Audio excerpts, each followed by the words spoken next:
Isso, legal. Vou dar o share screen agora.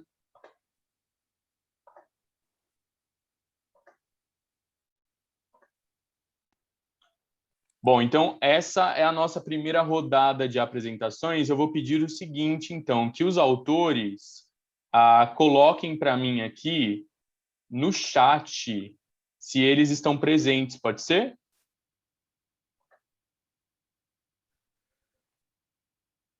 Só que eu tô com um pequeno problema aqui, professor. Parece que o meu chat não está abrindo. Bem, ó, tem a confirmação da Tatiusi, a princípio. O Gabriel dizendo que é o autor do segundo trabalho.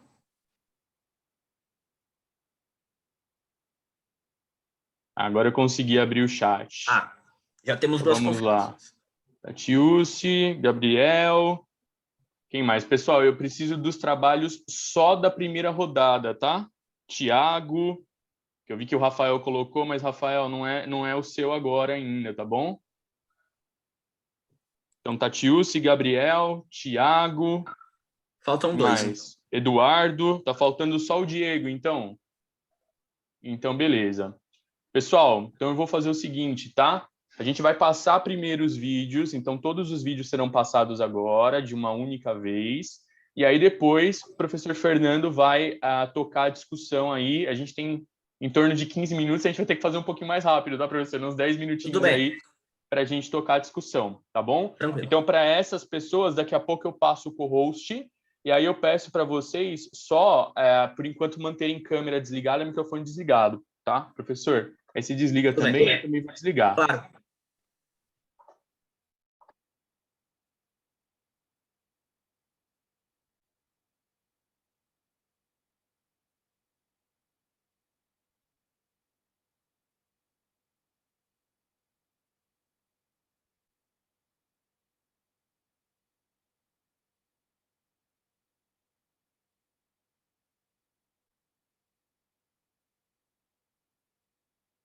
Olá, meu nome é Tatiusi Bonfim, eu sou aluna do Mestrado Nacional Profissional em Ensino de Física na Universidade de Brasília, a UNB. Eu vou apresentar o trabalho A Descoberta da Natureza Elétrica dos Raios, uma abordagem histórico-investigativa, sob orientação do professor Dr. Breno Arcioli Moura. O trabalho é a proposta de uma sequência didática baseada em um estudo de caso histórico investigativo. Essa modalidade ela é proposta por Douglas Auchin e ela consiste na adaptação de um caso histórico em uma narrativa investigativa. Essa narrativa investigativa ela tem o objetivo de incentivar o aluno a resolver um problema central.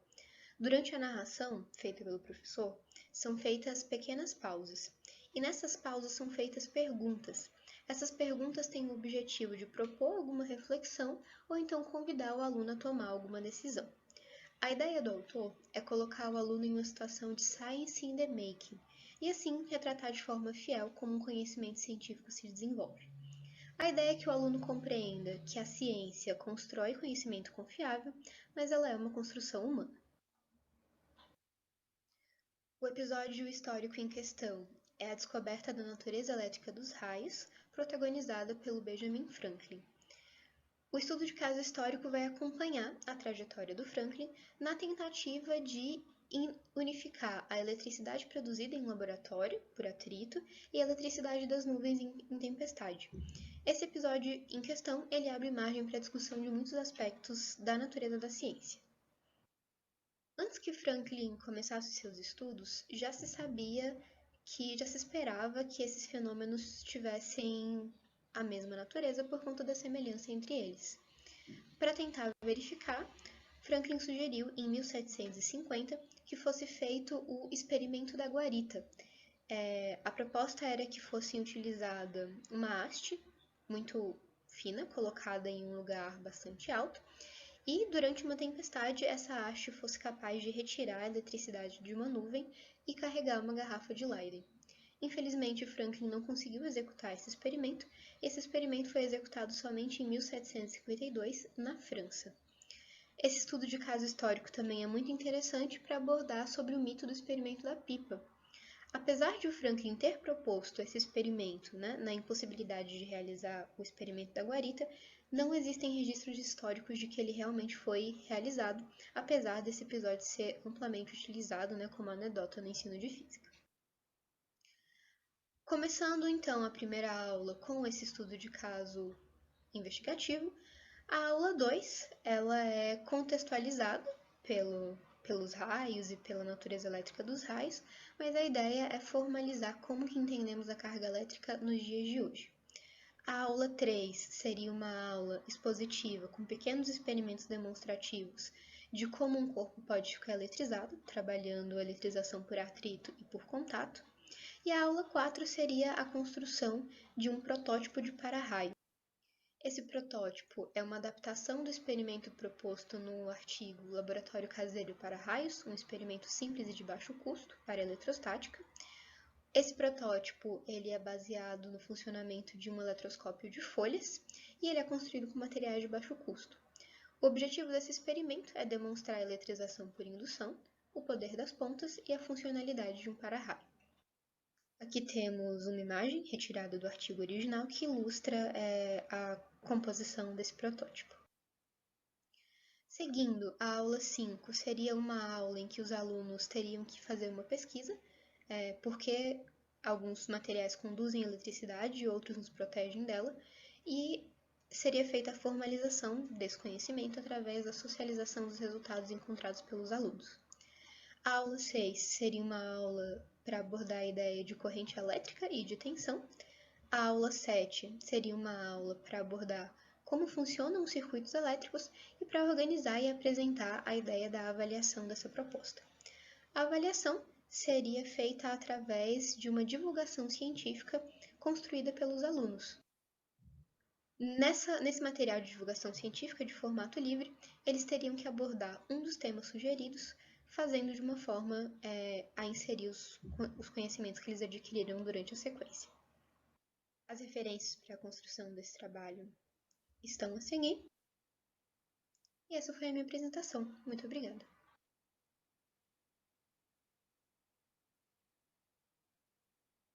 Boa noite a todos, eu me chamo Gabriel Vian. Eu vou hoje apresentar o trabalho intitulado A Origem do Universo de um ponto de vista histórico para combater as visões distorcidas de ciência. Bem, não é novidade para ninguém, né, que muitas pessoas normalmente têm uma ideia popular de ciência, uma ideia um pouco equivocada do que é a ciência e como ela é feita.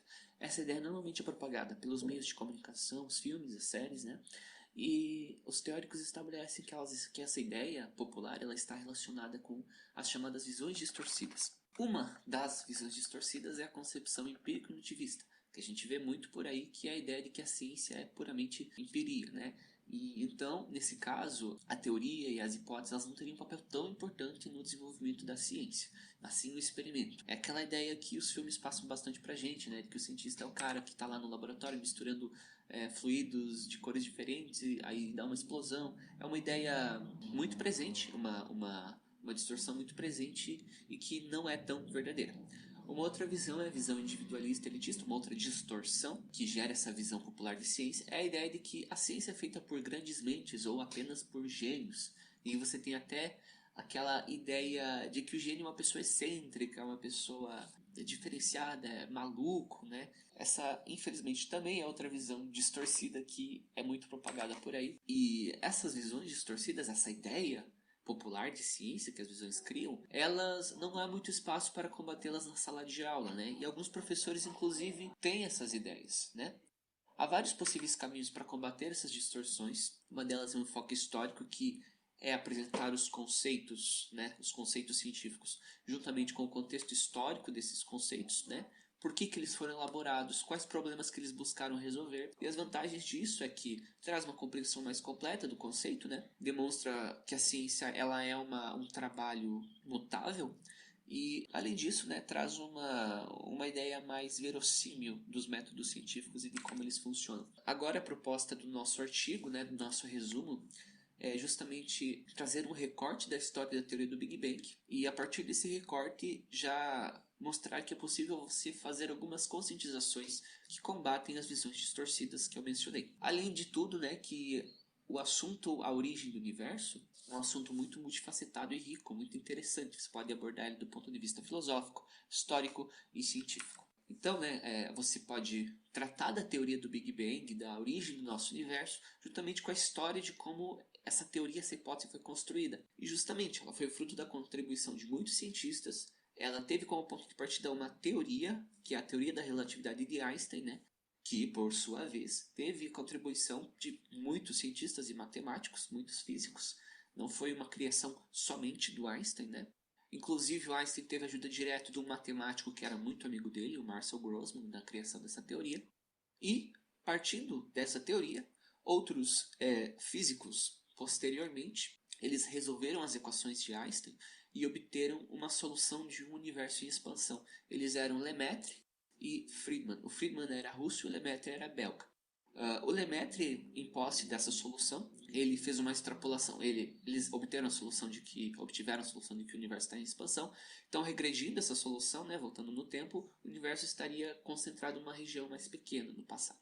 Então, eis aí a hipótese do Big Bang, que no passado o universo esteve mais contido em uma região muito pequena e densa. Posteriormente, essa elaboração dessa hipótese, outros físicos como Gamow, Wolfram e Hermann elaboraram algumas previsões, e uma dessas previsões era que o universo deveria ter radiação cósmica de fundo, né? A gente deveria ser capaz de medir, e na década de 60 essa radiação foi mensurada por Penzias e Wilson, e assim essa teoria teve uma aceitação diante da comunidade científica. Então, a partir desse pequeno recorte, nós já conseguimos ter algumas conclusões de que a ciência não é apenas experimento. Uma teoria sempre norteia o desenvolvimento da ciência e as novas hipóteses e as descobertas. A ciência não é desenvolvida apenas por gênios, na verdade ela é desenvolvida por várias pessoas, por grupos diversos de pessoas, né? E, bem, a abordagem histórica ela pode combater as distorções, trazer um entendimento mais significativo da ciência, e a origem do universo é um assunto muito interessante, muito rico e multifacetado, que pode servir como ponto de partida para aprendizagens significativas a respeito do trabalho científico, combatendo as distorções. Então, muito obrigado, essas são as nossas referências e até mais. Olá, meu nome é Tiago Barbosa Moraes e vou dar início à apresentação do trabalho intitulado Os Movimentos Epistêmicos em Aulas com Abordagem Histórico-Investigativa, um estudo de caso. Já é consenso entre os pesquisadores da área que a História, Filosofia e Sociologia da Ciência traz contribuições para o ensino de ciência. No entanto, sua implementação na educação básica se mostra um trabalho complexo, por envolver a subjetividade dos sujeitos. Promover a interação entre a história da ciência e a investigação pode superar obstáculos que sozinhas essas abordagens apresentam. Optamos, então, por trabalhar com a abordagem histórico-investigativa. Mas que elementos presentes no planejamento podem auxiliar na tomada de decisão em aulas investigativas? Assim, os quadros teórico-didáticos histórico-investigativos se caracterizam como um instrumento para auxiliar no planejamento e desenvolvimento de aulas com essa abordagem. Os quadros teórico-didáticos se baseiam nos referenciais da ciência integral proposto por Aldrin e nos referenciais de Design-Based Research, para estruturar conteúdos e formas de discutir a história da ciência nas aulas de física. Os quadros envolvem uma etapa de planejamento durante o ciclo formativo e uma de execução durante o ciclo prático. E nestes trabalhos, iremos focar em como o planejamento realizado por 2 licenciados foram implementados em situação de estágio. Portanto, tivemos como objetivo identificar como o planejamento estruturado a partir dos quadros teórico-didáticos auxiliou nas ações realizadas em sala de aula na condução das atividades histórico-investigativas. Trata-se de uma pesquisa qualitativa do tipo estudo de caso, realizada durante 2 aulas de 50 minutos, tendo como recorte histórico a história da eletrostática, de Gilbert à invenção da garrafa de Leyden, nas turmas de 2º ano, no Instituto Federal da Paraíba. A coleta de dados se deu a partir de registro em diário de campos, gravação em áudios e atividades. Na estrutura da análise temos a construção de categorias a partir dos referenciais teóricos, categorização das unidades de contexto e análise dos movimentos epistêmicos em relação ao planejamento. Os movimentos epistêmicos envolvem tudo aquilo que os professores realizam ao desenvolverem atividades investigativas no contexto do processo de aprendizagem de seus estudantes. Construímos, então, 3 categorias de análise. Seria a confirmação, onde ocorre a concordância entre os elementos teóricos e práticos na introdução do problema. A adequação, que seria a adaptação das estratégias em relação às situações didáticas específicas. E conexão, seria o acoplamento de novos conhecimentos ou reestruturação da ordem de instrução prevista. A título de exemplo, trouxemos o movimento epistêmico de conexão. A unidade de contexto, retirada do Diário de Campo do licenciando A, diz o seguinte: o grupo 2 se questionou quanto à produção da eletricidade necessária para o armazenamento, o que nos proporcionou uma nova ideia para a aula subsequente, a da construção do aparato de armazenamento. Temos como explicação que o licenciando apontou que os quadros didáticos já tratavam daquelas questões, tanto no contexto da imersão teórica quanto da imersão prática. No entanto, estavam previstos para um encontro posterior, o que facilitou o planejamento. Da análise dos dados, obtivemos no total de 2 movimentos epistêmicos de confirmação, 5 movimentos epistêmicos de adaptação e 3 movimentos epistêmicos de conexão. Concluímos, então, que a dinâmica de sala de aula foi beneficiada pela tomada de ações conscientes e reflexivas voltadas à manutenção do ambiente investigativo, amparado pelo planejamento global e estruturado do episódio histórico presente nos quadros teórico-didáticos histórico-investigativos. Essas foram as referências utilizadas no slide e agradeço pela atenção. Olá, me chamo Eduardo Lima Cordeiro, sou estudante da UFRA.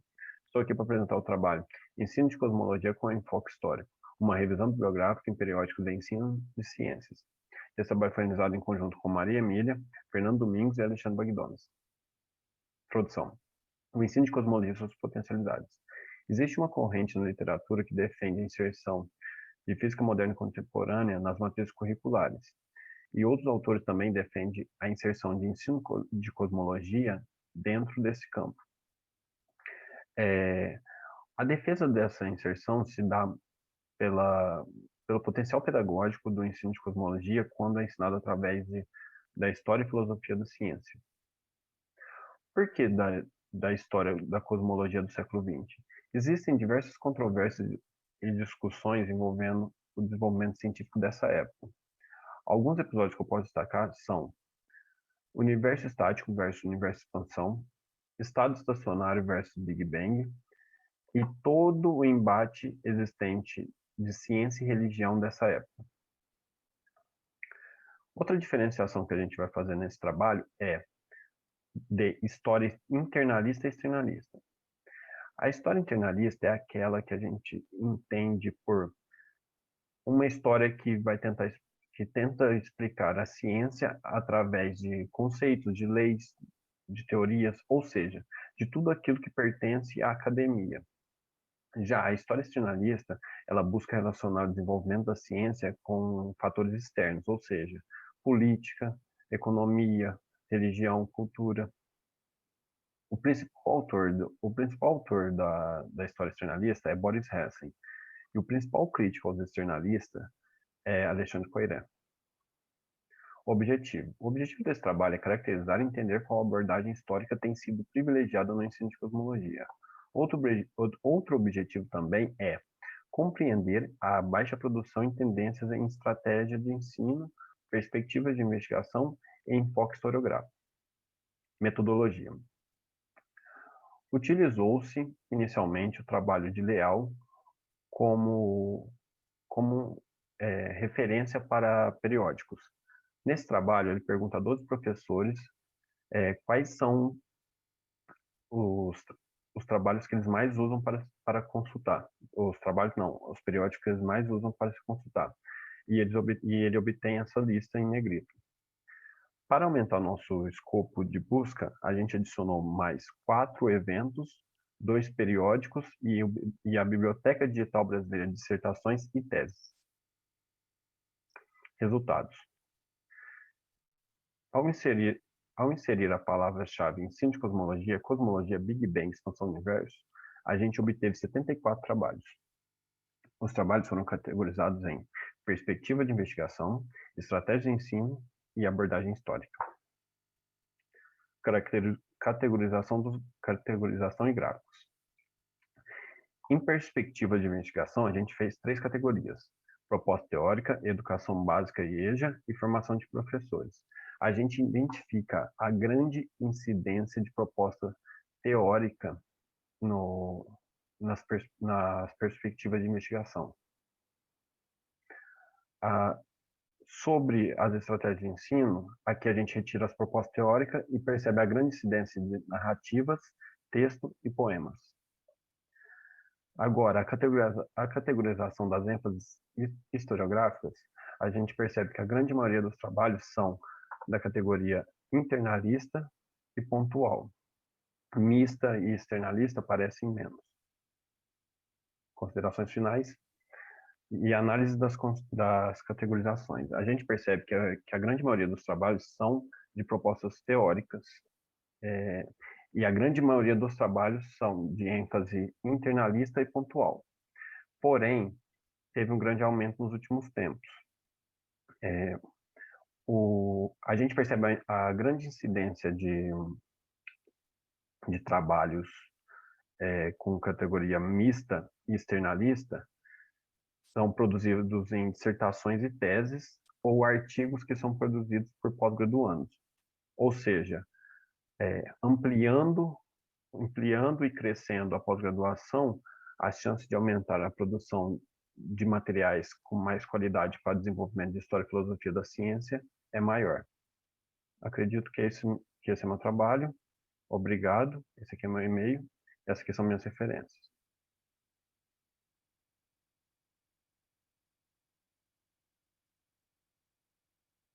Olá, meu nome é Nicolas, eu sou da Universidade do Estado do Pará, localizada aqui em Belém. Hoje eu vou falar sobre o regime político civil-militar e a ciência, os físicos no Pará. Diego Ramon é meu orientador. Introdução. O regime militar no Brasil foi a política instaurada entre os anos de 64 e 85, que descreve um período da história onde os militares governaram o país e marcam a democracia por meio de seus decretos autoritários. 64 foi o golpe, 85 deu início à anistia. Objetivo geral: analisar a relação entre o regime civil-militar e os físicos paraenses no período de 65 a 73, durante a institucionalização do curso de Física na UFPA. Justificativa: ao retratar a história da ciência e da educação científica em regimes autoritários, se busca entendê-las não somente pelas resistências, mas também pelas concessões e legitimações. Problema e pergunta da pesquisa. No Pará não há uma pesquisa consolidada sobre o tema, como afirma Edilza Fonte, 2014. Então, de que maneira os físicos paraenses foram afetados pelo regime civil-militar? Civil-militar porque não foram somente os militares que apoiaram o regime, né? Metodologia e fonte. Metodologia, pesquisa documental. Fontes, entrevista de professores sobre a ditadura, que se encontram em acervos digitais, como, por exemplo, o Memorial César Leite, idealizado pela Edilza Fonte. Documentos do Serviço Nacional de Inteligência relacionados aos servidores da instituição. Relatos encontrados no livro Crônicas da Física e site do professor Bassalo, que na época era a vanguarda da física, quando ela começou a se institucionalizar aqui na região. Universidades, sociedades científicas e o regime civil-militar. Logo quando foi dado o golpe aqui na região, o governo do Pará e a prefeitura de Belém apoiaram como se fosse uma revolução. À frente da esquerda, aqui, era Ação Popular, Juventude Universitária Católica e Juventude Estudantil Católica, que juntos formavam a União Acadêmica Paraense. Se deram 2 eventos logo quando se deu o golpe.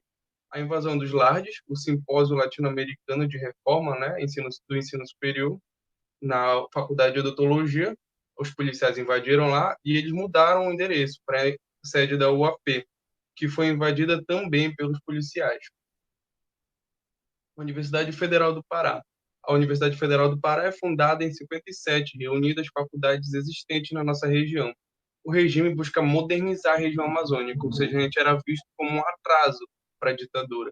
Em 68 é inaugurado o campus no Guamá. Como vocês podem ver aqui, essa foto é da construção da UFPA, próximo ao rio Guamá.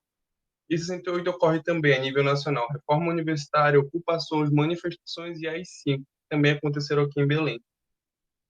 Relativo à política, o núcleo de física e matemática oscilava entre obediência e autonomia. O vice-diretor do núcleo de física e matemática distribuía cópias do decreto do Costa e Silva, porém não fazia nada em relação às ocupações que ocorriam. O caso do Aloysio Leal, aluno do NFM, ele foi preso assim que ele ingressou na faculdade por conta dele ter atuação política antes mesmo de entrar. O caso do Bassalo, professor do NFM, foi para a CRUSP, né, o conjunto residencial da USP, e lá também sofreu cassações pelos policiais, pelos militares. E o José Veloso, que foi exilado para o Chile, depois dele estudar na USP, né, ele é paraense, e foi exilado para o Chile por conta da atuação política dele na Uni.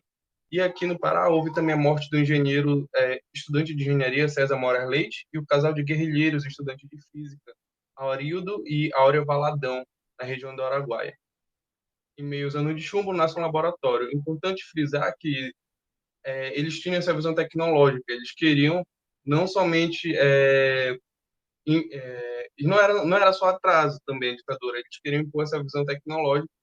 E o problema maior dos físicos aqui não era a política, era a questão de propagar o ensino de física. Em 69 é criado o Centro de Ciências Exatas e Naturais, que existe até hoje. A conclusão, apesar da pandemia, a gente não pôde fazer entrevista direta com os agentes desse momento histórico, porém a gente fez pesquisas em bibliotecas digitais e essa foi a minha pesquisa junto ao meu orientador. Referências, e é isso. Obrigado.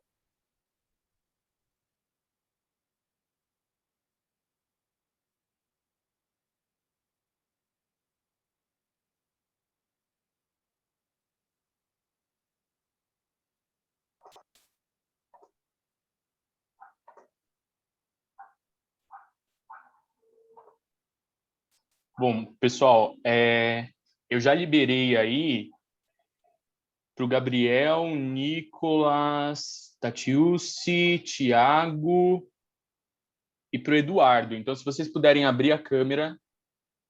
Está sem, professor? Peraí, professor. Deixa eu ver aqui, eu achei que já tinham te passado o co-host. Não, beleza, você está sem co-host. Aí fica difícil. Pronto, professor, está liberado. Então, primeiramente, bom dia a todos. Eu quero dar as boas-vindas a todos os participantes aqui, né, da Sala 5 de História, Filosofia e Sociologia da Ciência e Ensino de Física. Tivemos aqui a primeira rodada de apresentações. Eu sou o Fernando, ficarei aqui responsável por administrar o tempo das perguntas e a ordem em que elas serão feitas. Já temos uma primeira pergunta aqui, ela se direciona aos trabalhos sobre ensino de cosmologia, então entendo eu que é o trabalho sobre a origem do universo, de um ponto de vista histórico, e de ensino de cosmologia. Inclusive é uma pergunta bem interessante, bem provocativa. Vejam, os trabalhos sobre ensino de cosmologia levam em conta os possíveis choques entre conhecimento científico e conhecimento religioso dos alunos na aula. Essa pergunta está sendo feita pelo Matheus, e para a gente seguir a ordem, eu vou pedir então primeiro para o Gabriel responder, e em seguida os representantes do trabalho de ensino de cosmologia. Bom dia a todos, vocês estão me ouvindo? Bem, a resposta que eu daria para esse problema é que o nosso trabalho, ele não, pelo menos esse resumo publicado, ele não dá uma resposta para essa questão, não prepara você para esse tipo de situação, esse tipo de choque, mas o que eu diria é que não necessariamente deve haver algum tipo de confronto no que diz respeito a essas visões de mundo. Essas visões de mundo não, né?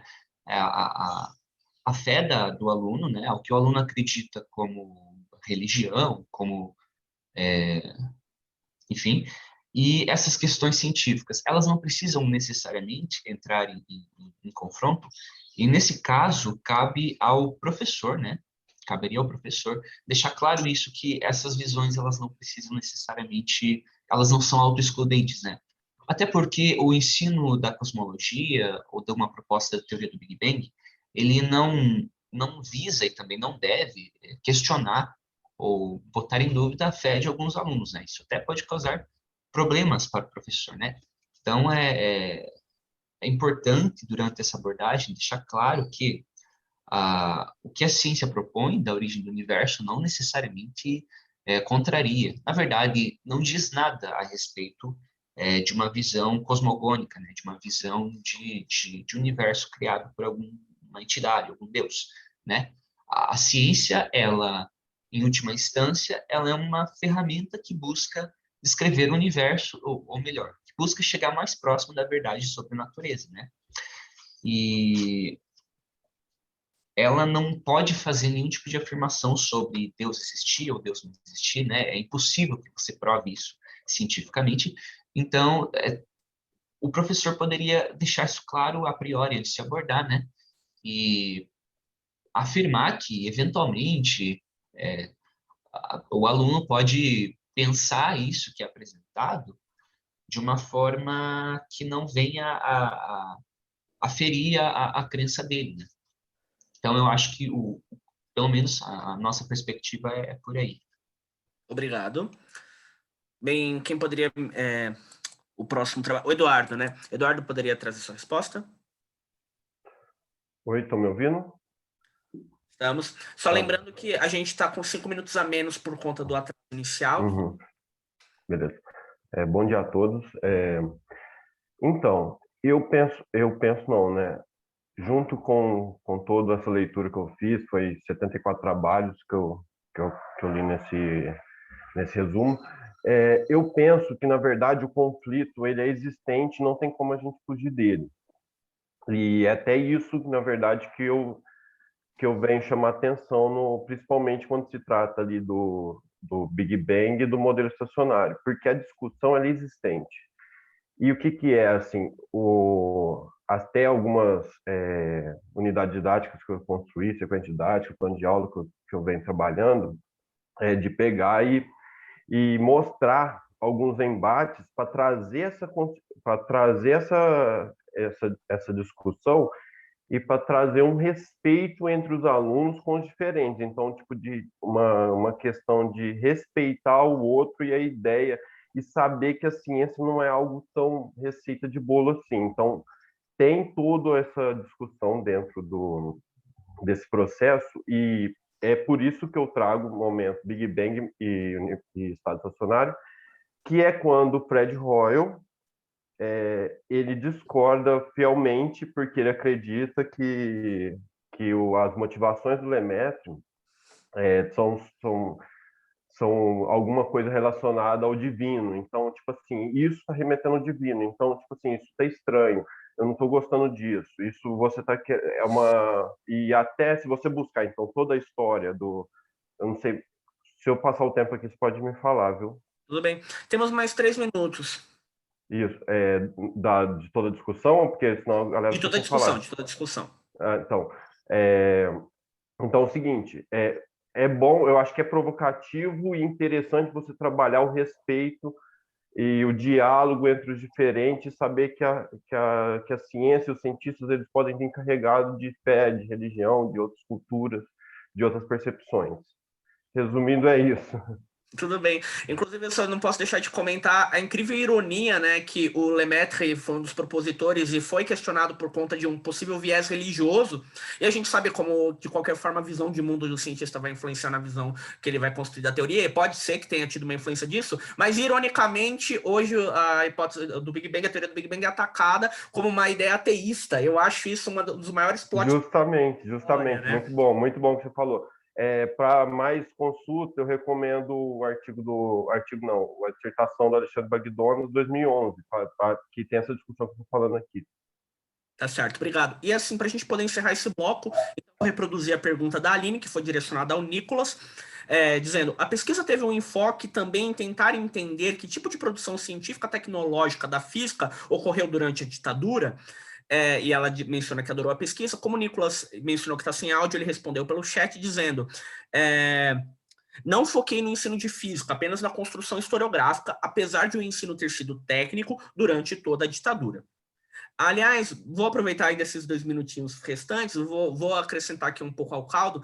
O meu trabalho envolve uma discussão sobre geocentrismo, e quando eu estava no PIBID, numa das primeiras versões dessa proposta, eu estava discutindo uma questão de um episódio histórico ali, da Idade Média, do Renascimento, mas eu lembro que quando eu estava trazendo, por exemplo, Kepler, Newton, e mostrando que eles tinham uma relação com a igreja, uma relação com o credo cristão e etc., um aluno olhou assim para mim com o maior choque do mundo, como se eu tivesse quebrado sabe aquele barulho de vidro estilhaçando porque eu quebrei a visão de mundo dele? Ele levantou a mão e falou assim, peraí, nem todo cientista é ateu, e isso provocou para ele um choque, porque ele esperava que, para você exercer ciência, necessariamente você não poderia ter nenhuma relação com o credo. É claro que essa é uma discussão complexa, mas me recordou esse ponto. Então, eu acho que o caminho é por aí que vocês disseram, é pela promoção do respeito. A gente não, infelizmente, não tem como fugir, eu não diria nem infelizmente, porque é necessário discutir mesmo, é necessário mostrar essas interfaces. Tem momentos de conflito, mas também tem momentos de comunhão, como em outras facetas da cultura, da sociedade, da história humana, enfim. Agora, podemos, então, prosseguir para a segunda rodada, acredito eu. Legal, obrigado, professor. Pessoal, muito obrigado, tá? Vou pedir para vocês agora fecharem as câmeras de vocês. E só, não sei se talvez tenha ficado claro para todo mundo, né? Eu libero as câmeras e os microfones apenas de quem vai interagir na rodada, tá bom? Os demais estão só com o chat liberado. Então, vocês podem ir mandando as dúvidas de vocês no chat. Eu só peço para vocês colocarem o nome da pessoa, né? Para quem vocês estão fazendo a pergunta, tá bom? Eduardo, se você puder fechar sua câmera aí. Legal. Pessoal, eu vou colocar o slide e aí eu vou pedir, por favor, para que as pessoas que vão fazer parte agora dessa rodada deem um oi para mim no chat, tudo bem? Eu vou dar um share aqui. E vamos lá, agora essa rodada fica aqui para essas pessoas.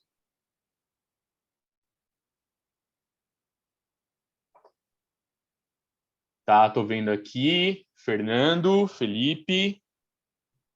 Fernando é o professor, né? É isso, né, professor? Então tá bom. Tá, Roberto, beleza. Aí tá faltando o João, né? João, isso, beleza, então, pessoal. Então, vou começar aqui, vou liberar os vídeos, tá bom? Qualquer problema, pessoal, do vídeo, de áudio, de qualquer coisa, avisem para mim no chat, legal?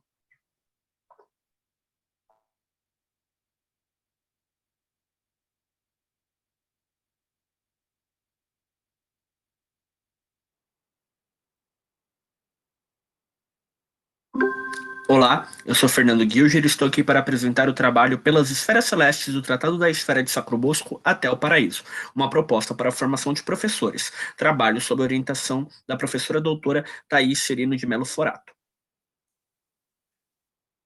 Este trabalho se insere no contexto de uma pesquisa de mestrado como parte do programa de pós-graduação em Ensino de Ciências e Matemática da Universidade Federal de São Paulo.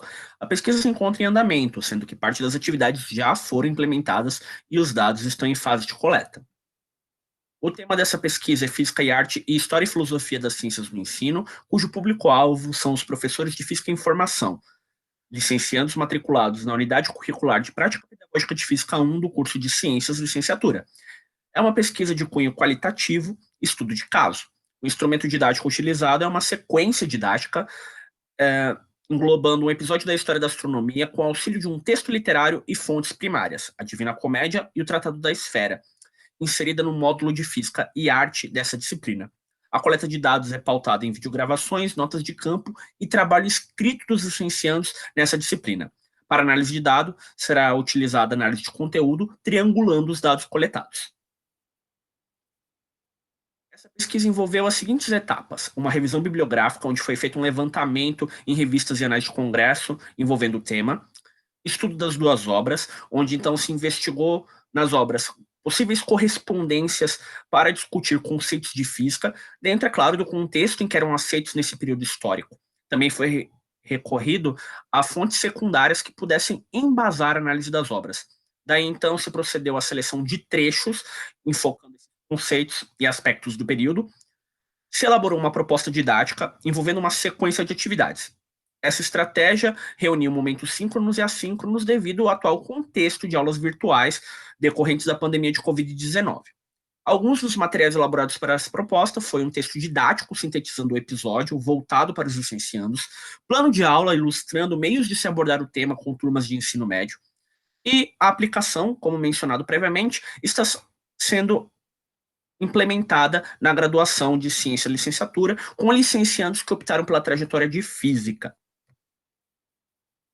Bem, o Tratado da Esfera é uma obra de mais ou menos 1231. Se trata de um livro de astronomia medieval que apresenta fundamentos do modelo aristotélico ptolomaico, trazendo aspectos básicos da cosmologia da época e apresentando o modo como diversos fenômenos eram explicados, tais como órbita dos planetas, gravidade, felicidade da Terra, eclipses, dentre outros. Sua autoria é atribuída a Ioannis de Sacrobosco. Já a Divina Comédia, de Dante Alighieri, foi escrita por volta de 1321 e permite trabalhar um modo como esse modelo era incorporado na arte do período, posto que o universo descrito por Dante é coerente com a visão de mundo medieval. Deste modo, os conceitos enfatizados para a discussão na sequência de atividades com os licenciandos foram a órbita dos planetas, com ênfase na divisão dos céus adotada no período, gravidade, conforme a teoria dos 4 elementos, também adotada no período, e a esfericidade da Terra. Sobretudo, esse ponto visando lidar com uma demanda atual, que é o negacionismo científico representado pelo terraplanismo. De modo geral, a abordagem busca mostrar interlocuções entre física e arte de modo historicamente contextualizado. Parte da perspectiva de que as duas obras, a astronômica e a literária, por partirem de um mesmo contexto histórico ideário, falam de uma mesma cultura. No âmbito da formação de professores, tem por seu objetivo permitir que os futuros professores de física conheçam meios diversificados de se abordar física no ensino médio, construindo assim um repertório amplo. Dentre os objetivos de pesquisa, busca-se investigar quais abordagens e elementos da interface entre história da ciência, literatura e física aplicada serão manifestados pelos licenciandos e licenciandas, de modo a dar indícios de uma possível contribuição para a futura prática profissional, além de se procurar investigar as potencialidades e desafios envolvidos nas estratégias escolhidas. Aqui estão as minhas referências e este foi a apresentação do meu trabalho.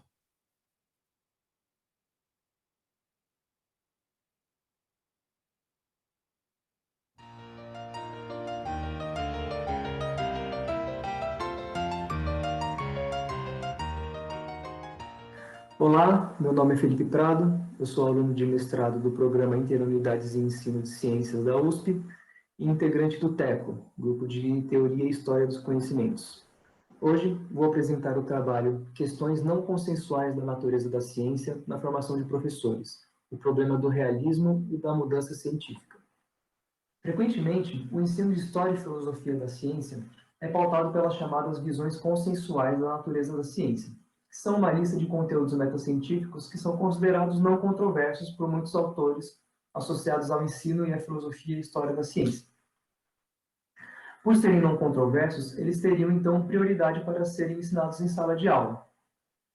Entretanto, muitos autores criticam o ensino exclusivo das chamadas visões consensuais da natureza da ciência, alegando que elas não são suficientes para incutir uma visão crítica acerca do desenvolvimento histórico e de implicações filosóficas da ciência.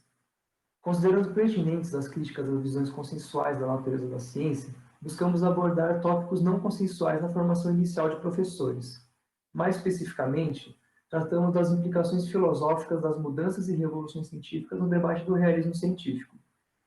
Concordamos com muitos autores que advogam que o realismo científico é uma parte importante da natureza da ciência, além de também integrar de maneira fundamental o desenvolvimento histórico da ciência, e mais especificamente da física.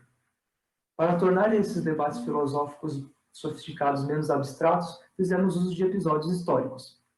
Para essa pesquisa, escolhemos a revolução científica associada à proposição da teoria da relatividade restrita de Einstein, que está atrelado ao abandono da principal entidade teórica da física do século XIX, o éter luminífero. A pesquisa foi realizada com uma intervenção didática na disciplina chamada Gravitação, uma disciplina de enfoque histórico que é oferecida no primeiro ano da licenciatura em Física da USP. Ao final do curso, quando foi abordado a teoria da relatividade, buscamos incutir nos alunos os seguintes questionamentos. Há elementos de continuidade entre teorias sucessivas, como a mecânica newtoniana e a relatividade? Teorias associadas a entidades obsoletas podem ser consideradas em alguma medida corretas? A ciência consegue apreender a realidade, mesmo passando por radicais mudanças em seus fundamentos teóricos e em suas referências a entidades inobserváveis? Tais questões motivaram duas produções textuais feitas pelos alunos que integraram corpos de análise que foram sujeitos à análise textual discursiva. Diante dos problemas filosóficos por nós propostos, os alunos se posicionaram de maneira bastante diversa, mostrando um leque de posições filosóficas acerca do realismo científico e do desenvolvimento histórico da física. Apesar dessa diversidade de posições, pudemos notar alguns padrões nas argumentações dos alunos.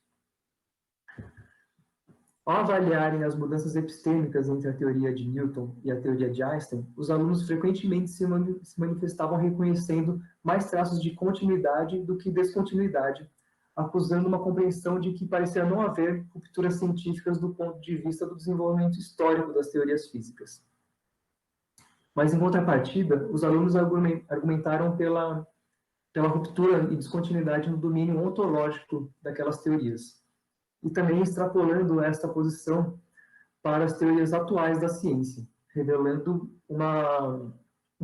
posicionamentos críticos acerca das relações entre teoria e realidade.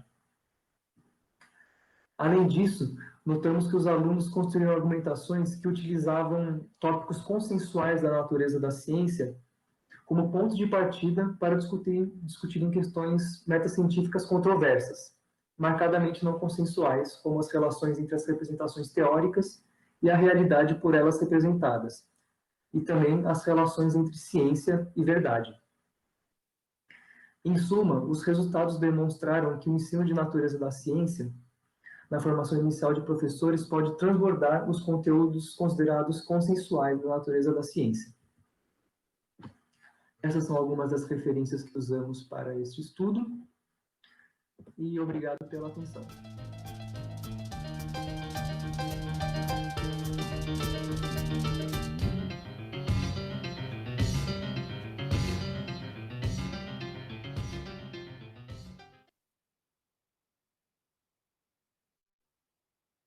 Oi, eu sou Felipe Numerato, aluno da Universidade Federal do ABC, e gostaríamos de apresentar um pouco sobre o trabalho O Saber da Física em Territórios Desiguais, uma olhar para a cidade de São Paulo, desenvolvido por mim e pela professora doutora Graciela Watanabe.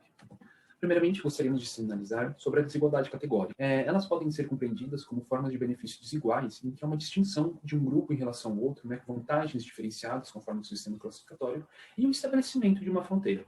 O conhecimento também, como um bem simbólico, que aliás é praticado nesse trabalho, ele também acaba de ser um dos elementos que distinguem quem sabe ou não determinada área do saber.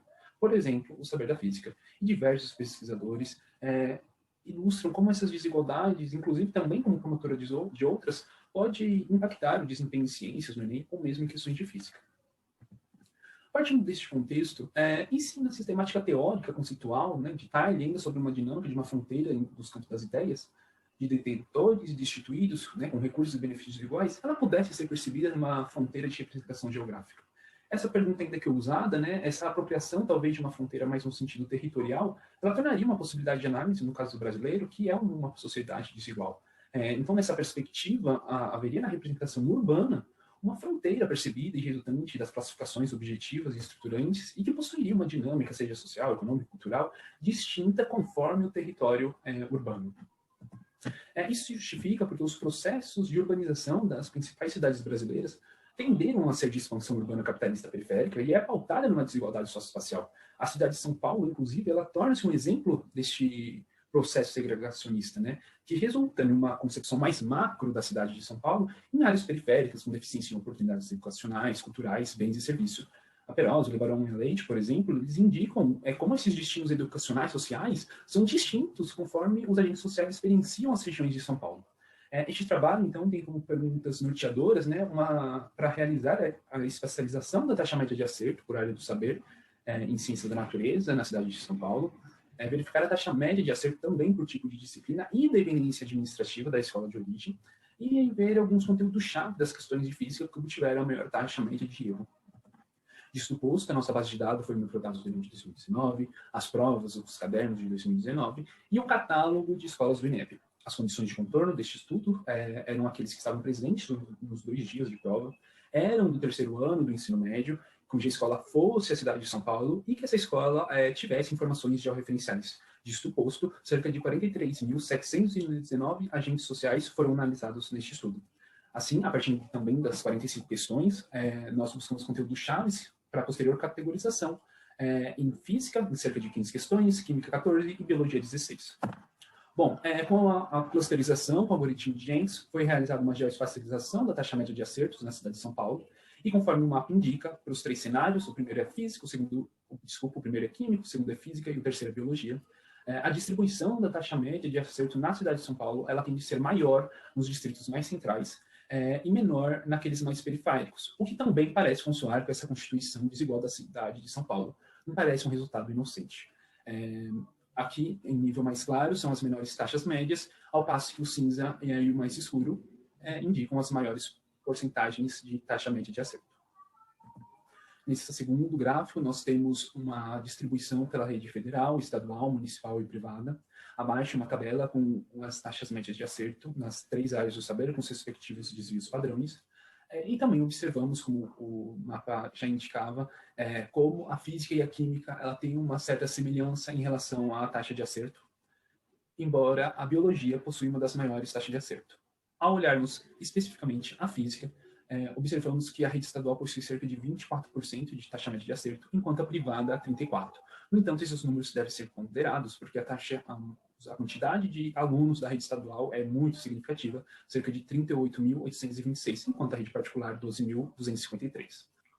Tais análises trazem mais questionamentos que visam um aprofundamento melhor dessas respostas, mas, no entanto, já sinalizam que as taxas de acerto por itens ela podem refletir também essa própria dinâmica espacial da cidade, de modo que os agentes sociais de escolas nos distritos mais periféricos tenderam a obter uma menor taxa média de acerto, o que pode propor, inclusive, novas pesquisas a nível microsocial para a compreensão desses fenômenos. A física, ela possui baixos índices de acerto, se comparado à biologia, mas tem de ter uma certa proximidade com a química, o que também nos faz se questionar por que disso.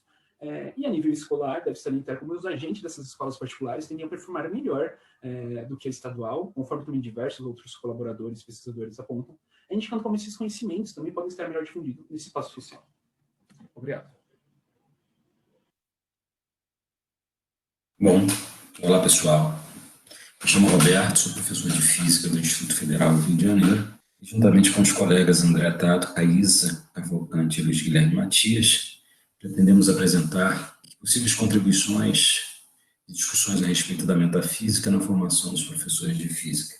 É um grande desafio, em 5 minutos, tentar propor alguma síntese de forma que consigamos comunicar as nossas principais intenções. O presente trabalho visa buscar, de certa forma, reflexões e contribuições da metafísica na formação dos professores de ciências e, mais especificamente, professores de física. Partimos de uma perspectiva do ensino de física que não se limita à apresentação de conceitos, leis e teoremas da física, mas antes visa desenvolver competências que permitam ao estudante perceber a ciência física como uma atividade humana pensada por homens e mulheres inseridas em seu tempo histórico, influenciados por suas culturas, crenças e valores pessoais. Para que seja possível planejar aulas de física que integrem essas dimensões, é fundamental que os professores dessa disciplina tenham uma concepção mais ampla das ciências em geral, em particular a física. Um rápido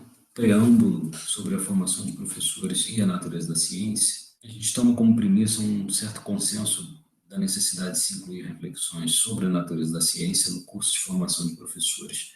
A ideia de se introduzir reflexões epistemológicas na formação de professores, fazemos com o intuito de possibilitá-lo de construir uma visão crítica de sua prática e transformá-la. A natureza da ciência descreve e analisa a articulação de disciplinas que formam a educação científica sobre ciência em si mesma. Até então, nos parece que o estudo da natureza da ciência tenta apontar muito mais para questões referentes à construção de conhecimento realizado pela ciência. Nos parece que a ênfase é dada em questões epistemológicas e em aspectos históricos e sociais ligados à prática científica. Contudo, nossa contribuição se dá na questão da metafísica, que problematiza os objetos de estudo da ciência em seu aspecto ontológico. Tomaremos o exercício da metafísica como um exercício de categorias universais e o pensamento da ontologia dos objetos. Em função do nosso tempo, a gente só queria destacar que nesse aspecto da metafísica trazida para esse trabalho, nós daremos mão fundamentalmente do conceito de existência, assim como do exercício da categorização dos objetos. Fundamentalmente, essa relação entre a existência e a categorização na metafísica estão interligadas. A questão classificatória apresentada é, sobretudo, uma questão da existência, são controversas e foram contrapostas ao longo da história da filosofia. A questão mais importante a respeito da existência é saber em que dimensão da existência cada objeto se insere na atividade de classificação ontológica da metafísica, se na dimensão do concreto, do ficcional, do abstrato ou do possível. Possibilidade de reflexões metafísicas no ensino da física quântica, quando tomamos, por exemplo, a discussão sobre a natureza da luz a partir de uma concepção dual, onda partícula, que surge no início do século XX com o advento da física quântica. Então, uma das concepções da física quântica a partir dessa contradição entre essa natureza corpuscular e ondulatória da luz. Há uma proposta de se apresentar algumas interpretações de fenômenos da física quântica a partir de um experimento conhecido como interferômetro de Mazender. Os resultados coletados nos detectores nos permitem avaliar o fenômeno estudado segundo algumas interpretações, entre as quais podemos destacar a interpretação ondulatória, a interpretação corpuscular, a dualista realista e a interpretação da complementaridade. Ainda que alguns físicos não se importem com as interpretações da física quântica, antes se detendo nos resultados experimentais e de como esses resultados dialogam com a teoria, avaliamos que, enquanto atividade do físico, essa postura é justificável e defensável. Contudo, nossa avaliação é de que a atividade do ensino de física, apesar de guardar semelhança com a atividade do físico, se distingue desta em seus objetivos e métodos, cabendo a esta última incluir questões históricas e filosóficas. No caso em particular, incluir questões metafísicas que permitem os sujeitos refletir sobre questões da ordem ontológica que, apesar de estarem circunscritas em um campo do conhecimento específico, não está restrito a ele. Outros conceitos relacionados à metafísica podem trazer discussões na formação do professor de física. Destacamos o conceito de fundação, que se apresenta na linguagem natural por meio das expressões porque ou em virtude de. Avaliamos que isso veio ao encontro do nosso objetivo, uma vez que o conceito de causalidade é por vezes usado de forma irreflexiva nas ciências. Esse diálogo se apresenta como pertinente, uma vez que na presente abordagem a causalidade pode ser vista como uma espécie de fundação no mundo empírico. Muito obrigado. Olá a todos e todas. Meu nome é João José, atualmente professor da Universidade Federal Rural do Rio de Janeiro. Vou apresentar o trabalho O papel da história da física na visão dos licenciados, um relato da sala de aula.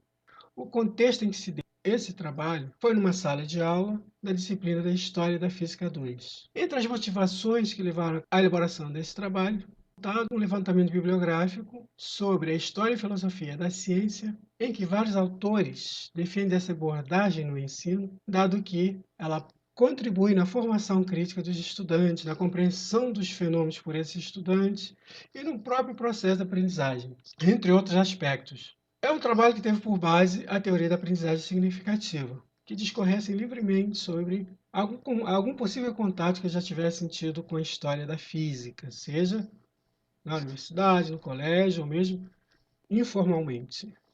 Os textos escritos desses alunos compuseram o corpus dessa pesquisa, cuja análise foi feita utilizando essa análise textual discursiva de Capitão. Essa análise usa a técnica de inferência de categorias, ou seja, a partir de um conjunto de dados, se reduzir esses dados a um conceito significativo, que os representa para o entendimento racional. Então, nisso, as categorias que vão fundamentar os argumentos desses alunos. Então, os resultados apresentados nessa tabela, em que a primeira coluna apresenta os diferentes argumentos categorizáveis que os alunos apresentaram. Né? A história da física auxilia na compreensão e fixação do conteúdo teórico e prático, deixa o curso mais completo, ou fez ter outro olhar para a física, mudou o meu jeito de pensar. É interessante, sinto vontade de estudar. Então, esses argumentos foram incluídos na categoria autoaperfeiçoamento e esses na categoria motivacional. Outras categorias encontradas aqui na tabela, nessa coluna, na segunda coluna, com esses argumentos. Passar para os meus alunos no futuro. A preocupação desse formando em física em abordar esse conteúdo futuramente no contexto da sala de aula, na categoria de socialização epistêmica. Relacionar essa história da física com o conteúdo social, histórico e econômico foram incluídos na contextualização externa. E, por fim, a elucidação, o uso da história da física para o melhor entendimento da matéria, para saber o contexto da evolução da ciência. Essas categorias são apresentadas aqui nesses dois gráficos, relativos às duas turmas. Lembrando que na resposta de um único aluno, é possível encontrar as diferentes categorizações. Então, isso explica a presença dessa porcentagem nesses gráficos. Chamar a atenção aqui é o fato de que os argumentos desses alunos na defesa, na promoção da presença da história da física para o ensino. As conclusões que a gente pode tirar desse estudo, que ainda não terminou, na medida em que a abordagem da filosofia da ciência junto a esses alunos ainda não foi finalizada. O que podemos concluir é que é um estudo que tem por base a teoria da aprendizagem significativa. Podemos concluir que, de acordo com a teoria da aprendizagem significativa, é importante esses subsensores que esses alunos trazem para a sala de aula, que o professor trabalhe esses subsensores dentro da sala de aula. Podemos concluir também que é um trabalho que inspira reflexões, possam promover a relevância e a defesa da história da física na sala de aula, seja utilizando-a como estratégia didática, ou seja, com a própria história, através da própria história, utilizá-la no combate às visões distorcidas sobre o fazer científico. O combate à visão de um cientista como um ser excêntrico. O combate na visão da ciência como sendo imutável. Então, é um trabalho também que pode ajudar na compreensão de diferentes aspectos relacionados ao processo de ensino e aprendizagem e contribui numa formação mais qualificada do professor. Aqui as referências utilizadas na elaboração desse trabalho e, por fim, obrigado.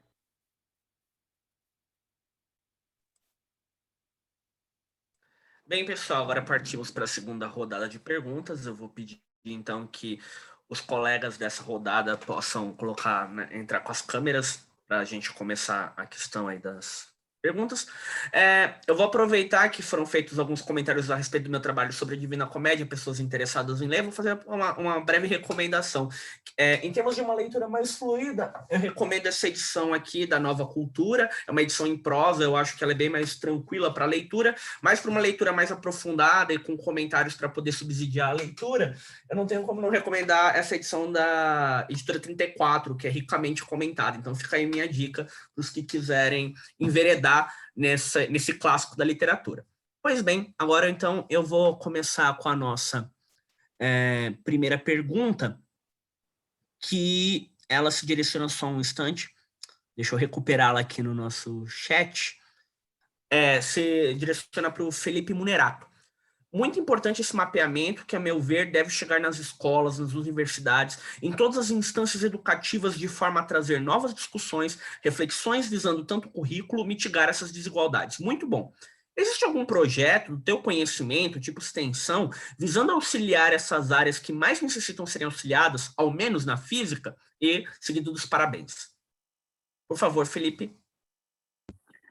Bom dia a todos. Primeiramente, gostaria de agradecer e parabenizar a todos que estão construindo esse SNEF, contribuindo para uma educação de mais qualidade. Sobre o comentário, eu agradeço. No meu conhecimento, particularmente, algum projeto a esse nível específico, focando em áreas vulneráveis, ainda não tem. Aliás, se alguém aqui da sala puder contribuir, se tem algum conhecimento, eu agradeceria. Mas estamos caminhando para isso. Eu acho que esse realmente é o nosso desejo. em compreender essas regiões de vulnerabilidade na cidade de São Paulo e que, inclusive, ao nível Brasil, nós acreditamos, já com alguns percentuais, alguns teóricos mencionados em relação à urbanização, tem uma espacialização semelhante em relação à desigualdade nas cidades. Então, eu acredito que isso valha, inclusive, a nível Brasil, para outros pesquisadores se debruçarem para suas cidades. Vou aproveitar, já emendar uma segunda pergunta, essa é minha mesmo. Como você está tratando aí da questão da cidade de São Paulo, eu sou aqui da periferia, sou do Grajaú, e, bem, a gente está vivendo agora um momento em que está tendo uma reforma no ensino médio e também um movimento agora vindo do Estado de formação de escolas integrais, que, junto com essa questão do ensino médio, tem revisto como é que essas questões do ensino de ciências da natureza, e principalmente de física, no ensino, e tem-se uma discussão a respeito do impacto que isso vai ter nas periferias. Eu gostaria de saber se você, mesmo que no seu trabalho ainda não tenha uma análise sobre isso, mas como é que você encara essa questão no impacto que isso vai ter já tem esse cenário pronto, anterior à implementação dessas reformas, então eu gostaria de saber como é que você enxerga o cenário futuro, dadas essas condições. Fernando, obrigado pela colocação. Realmente não temos ainda base de estudos para ter uma ideia mais palpável em relação a isso. A percepção, particularmente, que nós temos enquanto estudo e olhando os nossos dados, é que isso pode ter um agravamento, uma maior disruptura em relação a essa diferença de pontuação, a média de acertos no Enem. Isso porque a gente já sabe, por exemplo, a baixa quantidade de horas, por exemplo, a física em relação a essa reformulação, e até que nível, qual vai ser realmente a apropriação que vai ter um distrito, por exemplo, com algumas escolas mais bem colocadas, com perfil socioeconômico e cultural, em frente às áreas mais periféricas e urbanas da cidade de São Paulo. Acho que isso é um dos pontos muito importantes e que provavelmente nós vamos nos debruçar nos próximos anos, com dados mais precisos. Mas eu imagino que sim, infelizmente, se não houver alguma ação em relação à mitigação, em relação a isso, e como a equipe educacional também vai se propor, pode haver uma maior desigualdade, talvez, em relação a isso, aumentar esses números. Certo. Vou verificar aqui se tem mais alguma pergunta aos colegas. Só um instante. Tá, aqui já tinha sido feita.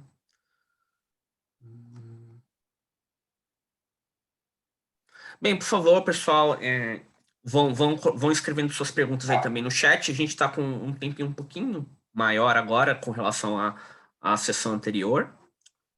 Bem, de todo modo, eu vou, então, aproveitar aqui. O meu trabalho também se debruça sobre isso, que é a questão da formação de professores e discussões sobre a natureza da ciência.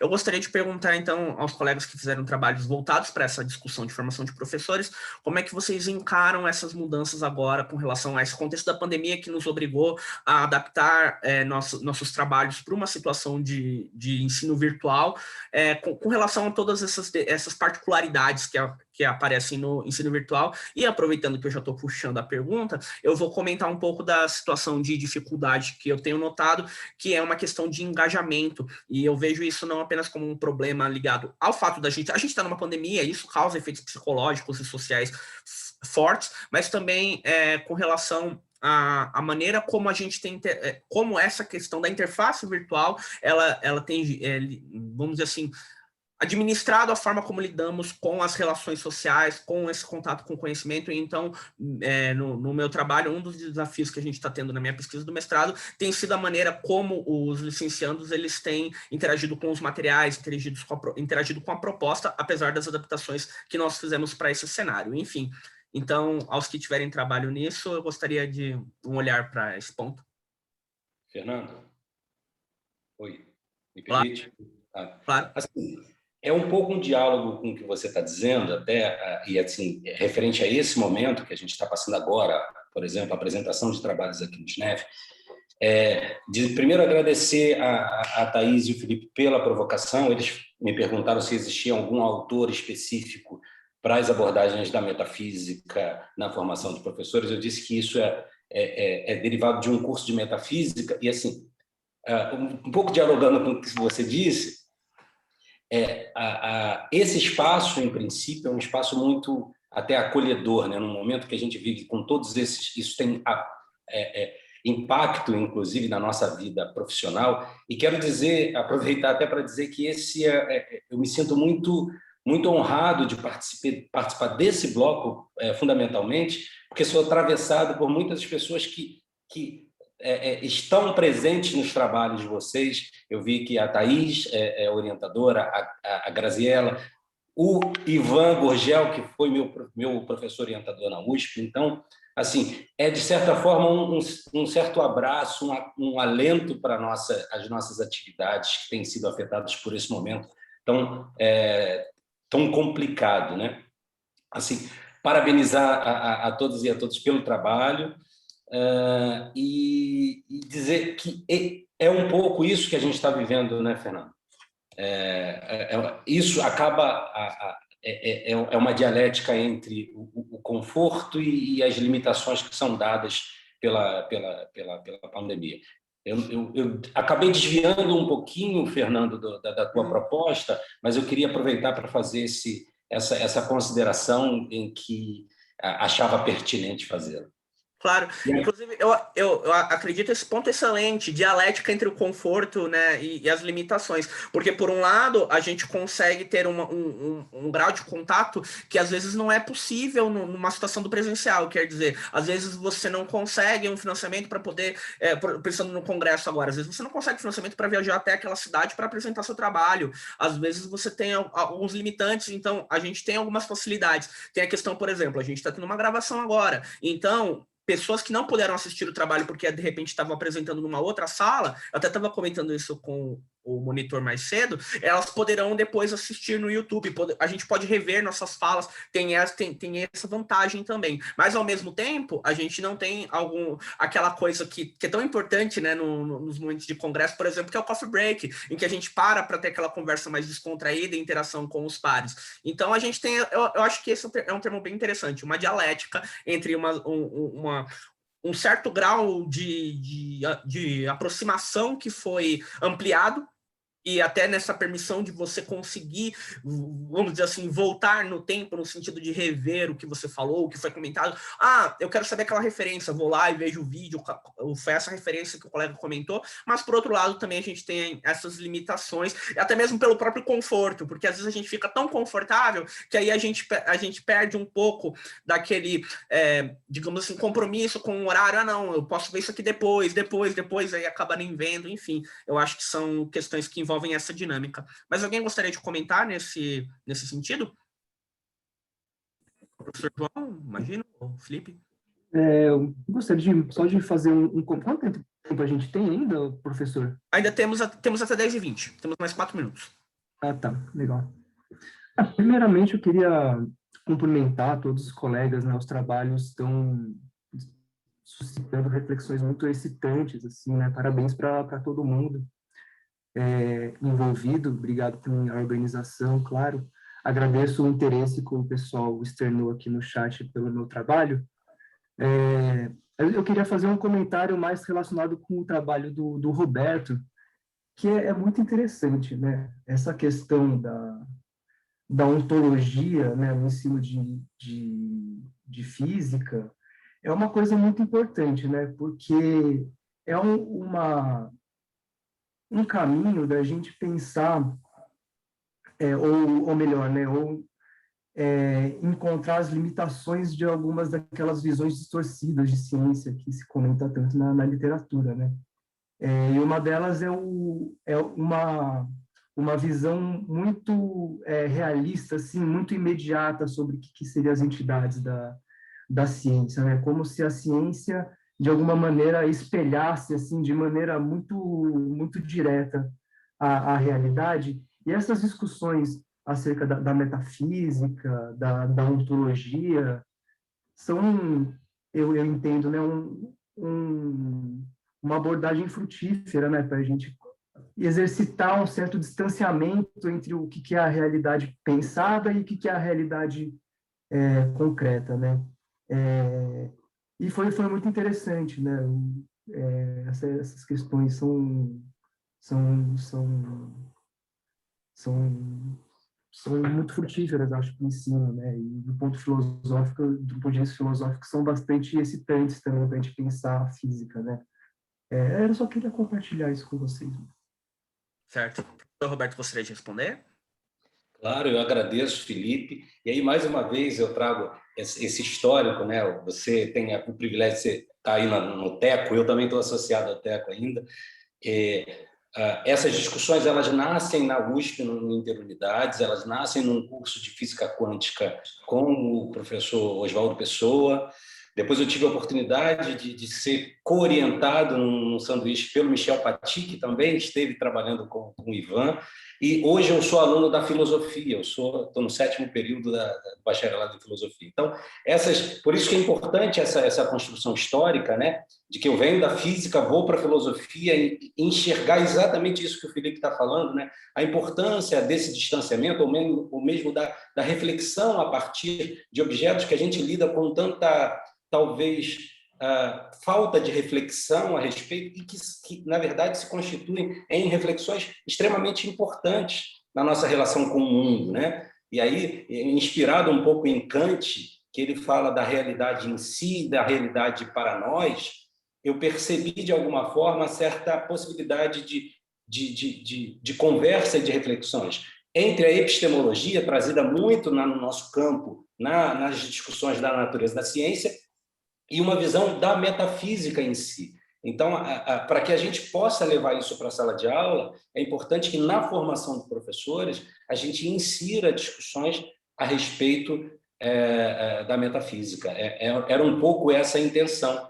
E aí, assim, finalizando, eu queria dizer que essa provocação da Thaís Forato e do Felipe, como foi um brainstorm, né? Assim, escrever um pouco o trabalho para o SNEF, eu acho que esse é um espaço importante porque ele traz provocações que são derivadas, né? Então, pensar que autores podem estar fundamentalmente na análise dos objetos quânticos. Muito obrigado. Obrigado, gente. Já são 10h20. Eu só vou fazer um comentário rápido, porque essa questão ela dialoga um pouco com o meu trabalho, porque dentro dos objetivos que a gente tem com a discussão ali do episódio do geocentrismo, envolve justamente mostrar a diferenciação entre fenômeno e explicação para o fenômeno, né? Quando a gente fala, por exemplo, de gravidade, é um fenômeno gravidade, queda dos corpos, mas a forma como ele vai sendo explicado ao longo da história vai mudando de acordo com o contexto e com as propostas de explicação que vão aparecendo. Ali naquele contexto do geocentrismo medieval era baseado na teoria dos 4 elementos, corpos baseados em terra e água iriam tender para o centro da Terra. Era a explicação que havia naquele momento. Então, há uma dissociação entre fenômeno e explicação que não é tão óbvia na maior parte das vezes quando a gente está lidando com o ensino de física, quando a gente está lidando com o pensamento sobre física. E agora, então, vamos para a última sessão, a próxima rodada de vídeos. Obrigado. Por favor, fechem as câmeras. Muito obrigado a todos aí. Muito obrigado, professor Fernando. João, se você puder fechar sua câmera. Isso, perfeito. Pessoal, eu vou passar então o slide, tá? E vou pedir para que os autores agora dos trabalhos desse bloco me deem um ok também aqui no chat, tá bom? Eu vou dar um share aqui.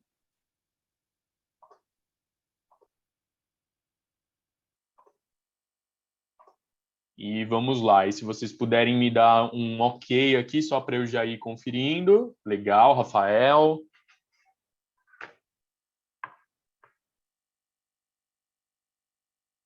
Aí preciso do Felipe, isso. A Vitória. Vitória, você está por aí? O André. O André está aqui. Vitória está aí, beleza. E o professor Fernando também. Então, tá ótimo, pessoal. Estão todos aí presentes. Eu vou, então, fechar minha câmera e o meu microfone, tá? E vou passar agora os vídeos.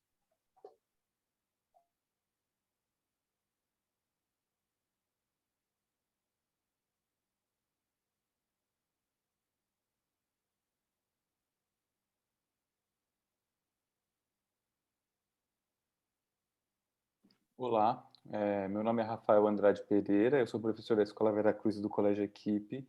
Venho trabalhando há mais de uma década com o professor Oscar João Abdolnur, que é professor do Instituto de Matemática e Estatística da Universidade de São Paulo. E hoje eu vou falar sobre um trabalho que está intitulado como A Física da Música no Ensino Médio, uma abordagem histórico-epistemológica.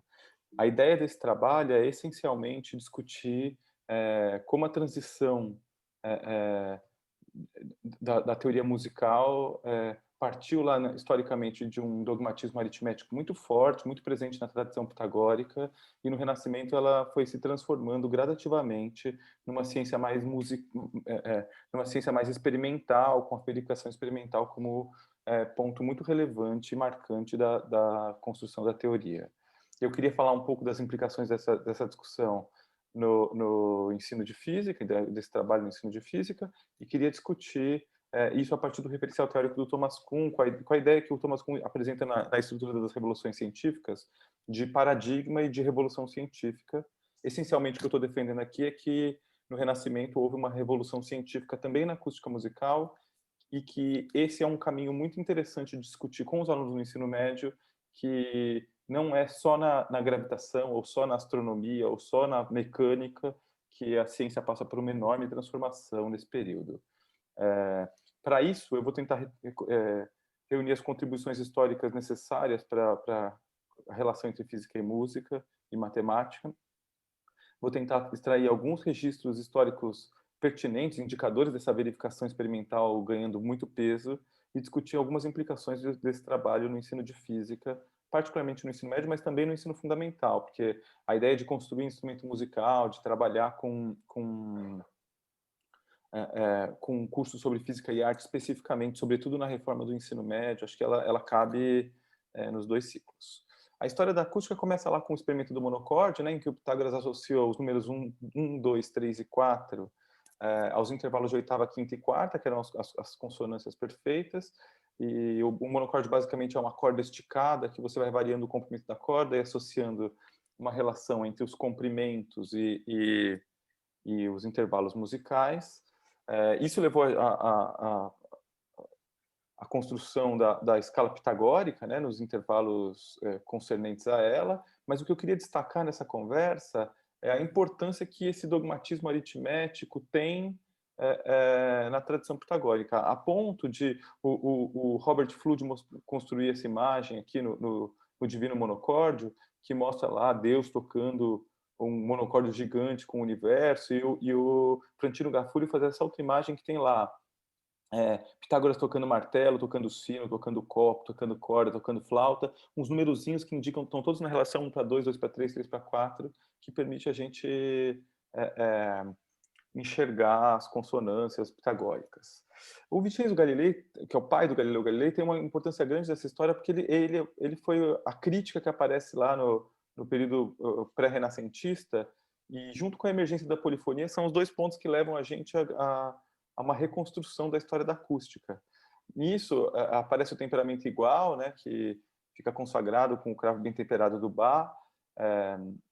Eu não vou falar profundamente dele agora, porque o meu tempo é muito curto para essa explanação, mas o que eu queria mesmo destacar é que a experimentação vai ganhando um peso importante, e a gente tem uma série de indicadores historiográficos disso, né? Um deles é o experimento de Wallace, o que leva a gente lá a compreender que a frequência emitida por uma corda depende de muito mais parâmetros da tensão, da densidade linear, do comprimento da corda, do número do harmônico. Isso, junto com o princípio da superposição do Joseph Savert, ajuda a gente a explicar lá as relações entre série harmônica e a série de Fourier. E aí, com a emergência da polifonia, que é o que eu estou tratando como a crise epistemológica, como chamaria, o papel do experimento muda drasticamente no Renascimento. Agora, como que a gente pode integrar essa discussão com o ensino de física, né? E por que fazer isso? Então, eu trouxe essa conversa de algumas experiências que eu tive no ensino médio, de construindo instrumentos musicais, tentando discutir a concepção de ciência dos alunos. Acho que esse é um aspecto muito importante. E trazer o papel da experimentação e a sua importância para o jeito de fazer ciência hoje. Tem duas experiências que eu queria destacar, né? A reforma do ensino médio, que levou a gente a fazer um curso de Física e Arte lá no Equipe, e a exposição que a gente está construindo lá no Parque Cientec, que fala um pouco mais profundamente sobre isso. Esse foi o referencial bibliográfico que eu utilizei, e acho que é isso, eu estou disponível. Meu e-mail para tirar dúvida é rafap82@gmail.com. Muito obrigado, e é isso.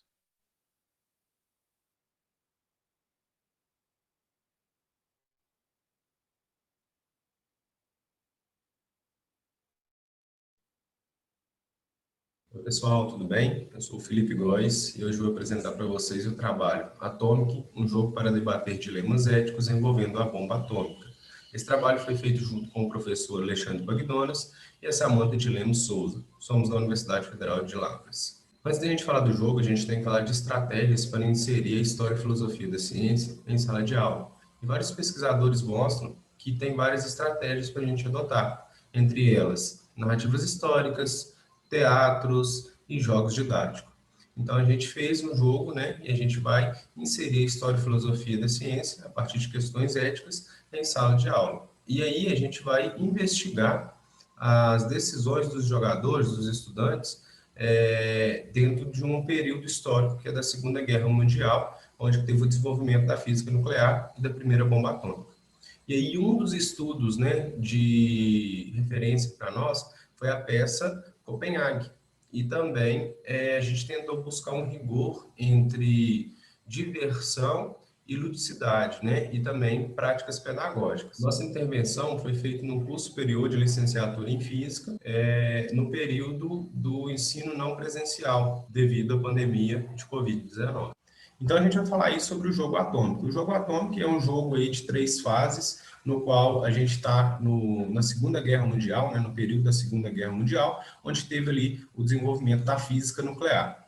Então a gente tem 3 fases. A primeira é uma carta secreta para o presidente, a segunda na segunda fase o encontro entre Bohr e Heisenberg, e na última fase o lançamento da bomba atômica. Então cada fase a gente conta com algumas cartas, né, chamada de carta cenário e carta problema. Então, essas cartas têm como exemplo essa aqui que a gente está mostrando aí no slide. Então, o aluno recebe 2 cartas dessa, lê e faz o seu argumento. Então, para analisar aí os argumentos dos estudantes, a gente tem 3 categorias éticas, porque o egoísmo ético, nosso objetivo é problematizá-lo. Então, a gente tem a ética utilitarista, que se resume em ter o foco nas consequências dos atos, né, visando sempre maximizar os prazeres e minimizar os sofrimentos. Se a ação moral gera mais prazer do que sofrimento, então essa ação é uma ação boa. Então a ética deontológica, ela se preocupa com a motivação da ação moral, né? E ela não se preocupa com as consequências de uma ação. Então ela diz que se a justificativa para a tomada de uma decisão for boa e for a mesma em qualquer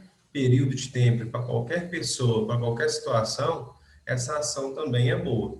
E caso isso ocorra, a gente tem aí chamado como a lei universal, que também é conhecido como imperativo categórico. Então, a próxima categoria ética aí, é a ética das virtudes, que ela fala que uma boa ação moral, ela precisa ser guiada por virtudes, que usadas cotidianamente promovem o bem-estar individual e coletivo. Um exemplo de virtude que a gente tem aí é a coragem, né? A coragem, ela é o meio entre os extremos da temeridade e também do medo. Então, se você for uma pessoa corajosa, uma virtude de uma pessoa corajosa, é não ter muito medo das coisas, mas também não se arriscar demais, não ter a temeridade demais. E aí a gente tem esse diagrama aí, no qual ele visa deixar de lado os opostos, a ética utilitarista e a ética deontológica. E a gente separou também pacifismo e militarismo. Então, com esse diagrama, o nosso objetivo é mostrar que o aluno não vai estar num lugar colado, um lugar fixo, mas sim uma região no qual ele pode ter aí traços éticos. Aplicamos isso no curso superior de licenciatura em Física e encontramos como a maioria dos dados utilitarista pacifista, que é aquela pessoa que pensa nas consequências, mas não quer gerar aí uma destruição maior, mais violência, né? Então, nesse argumento aqui, a gente pode notar que o aluno, o estudante, né, ele fala que não queria que gerasse uma corrida armamentista. A gente também tem o utilitarista e militarista, que é aquela pessoa que pensa na consequência, mas ela está a favor da guerra ali, está a favor um pouco da destruição. E encontramos também um deontológico militarista, que ele fala que o Einstein fez o papel dele, que ele tinha que fazer isso, que é o dever dele de cidadão. A gente não encontrou até o momento deontológico pacifista e ética das virtudes. Para futuras pesquisas, a gente pretende aplicar novamente, porque é um tema novo dentro do ensino de física, trazer ética e questões sociocientíficas, né, para o ensino, juntamente com a abordagem CTSA. Então, é um tema que carece de pesquisa, tem um grande campo, grande potencial aí para estar levando para dentro da sala de aula. Aqui estão as nossas referências, e aí, se quiser entrar em contato, fique à vontade.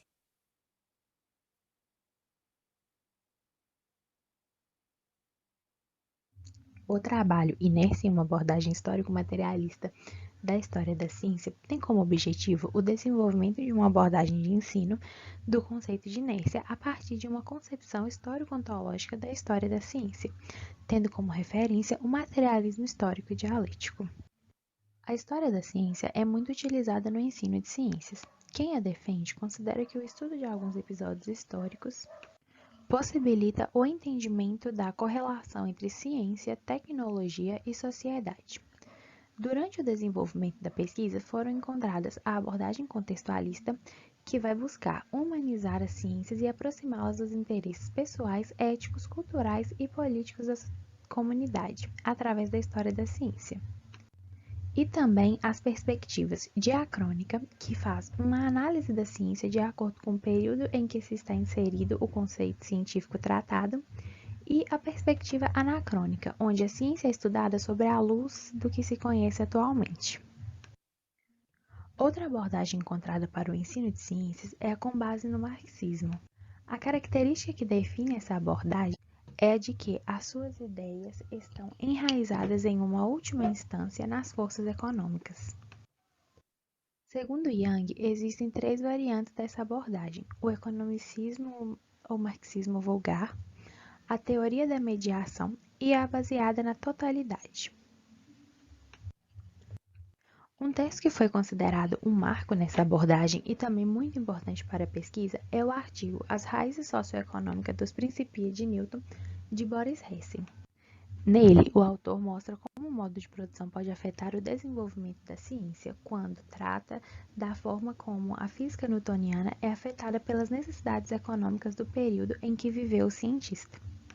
Entretanto, Hessen não trata somente das questões acerca do modo de produção da época, mas também de teorias físicas já existentes, de concepções filosóficas do próprio Newton e também questões acerca da natureza da ciência, que também irão influenciar na produção científica. Após a pesquisa, foram encontrados alguns resultados. O primeiro deles é acerca da concepção de história no materialismo histórico, em que o modo de produção condiciona, em uma última instância, o desenvolvimento das ideias científicas. É possível ver isso na mecânica de Newton, onde os conceitos desenvolvidos pelo cientista estavam indiretamente ligados aos problemas técnicos da mineração, balística e meios de transporte. O segundo é o uso do conhecimento científico como meio de superar as formas do pensamento cotidiano. Isso é feito com o auxílio da pedagogia histórico-crítica desenvolvida por Demerval Saviani. A pedagogia possui 5 momentos pedagógicos, que são: a prática social inicial, onde os alunos têm uma visão sincrética do conteúdo; a problematização, que é a identificação dos problemas postos pela prática social e do conhecimento que é necessário dominar; a instrumentalização, que é uma apreensão dos instrumentos teóricos para a análise dos problemas da prática social; e a catarse, que é o momento de assimilação dos conteúdos pelos alunos, assim, por fim, retornando à prática social. Porém, agora, com os conhecimentos necessários adquiridos. Seguindo esses momentos, então, há um movimento de assimilação que vai da síncrese à síntese. Por fim, foi desenvolvida uma sequência didática, onde é colocada em prática a abordagem desenvolvida ao longo da pesquisa. Essa sequência tem como tema os acidentes de trabalho na área da mineração e é voltada para os alunos do ensino médio. Ela também tem como objetivo ensinar o conceito de inércia a partir de sua relação com o tema dos acidentes de trabalho na mineração. Na sequência, são incorporados os resultados obtidos, buscando seguir os momentos pedagógicos da pedagogia histórico-crítica. Isso é feito ao tratar o conhecimento científico junto do tema proposto, que faz parte da prática social.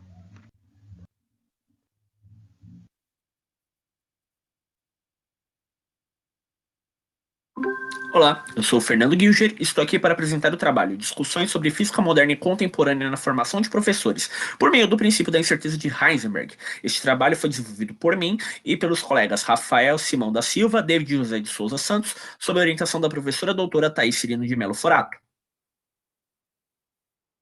Nós desenvolvemos essa proposta dentro da disciplina de Práticas Pedagógicas de Física 2 do curso de Ciências de Licenciatura, com os licenciados que optaram pela trajetória de Física.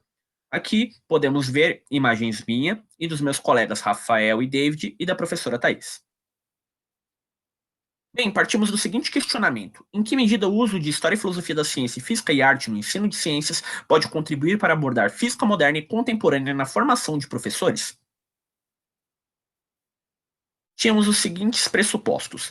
1. A física moderna e contemporânea consiste em um importante campo de estudo que necessita ser tratado no ensino de física, apesar de seus desafios e das questões curriculares.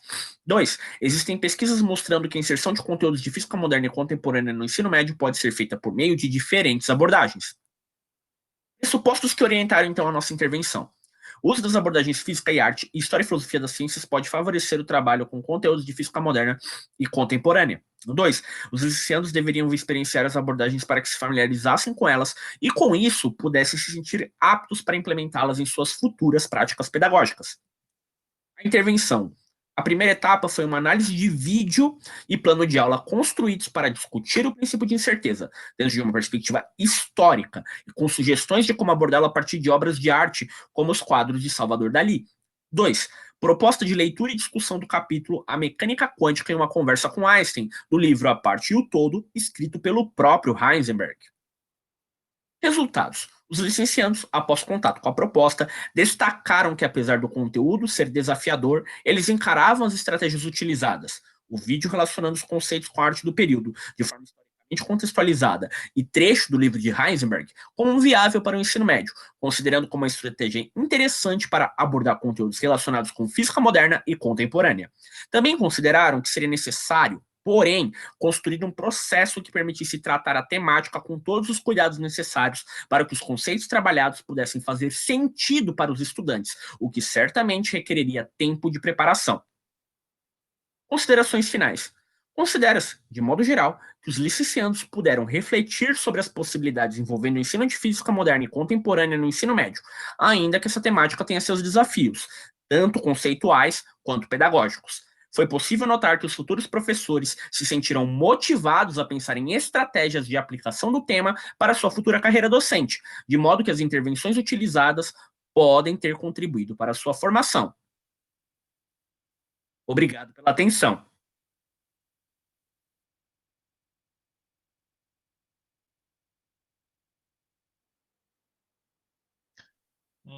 Sejam bem-vindos, meu nome é André Lucas e eu vim aqui hoje apresentar meu trabalho nos NEVs de 2021, Simpósio Nacional de Ensino de Física. Eu vou começar a apresentar aqui o meu trabalho.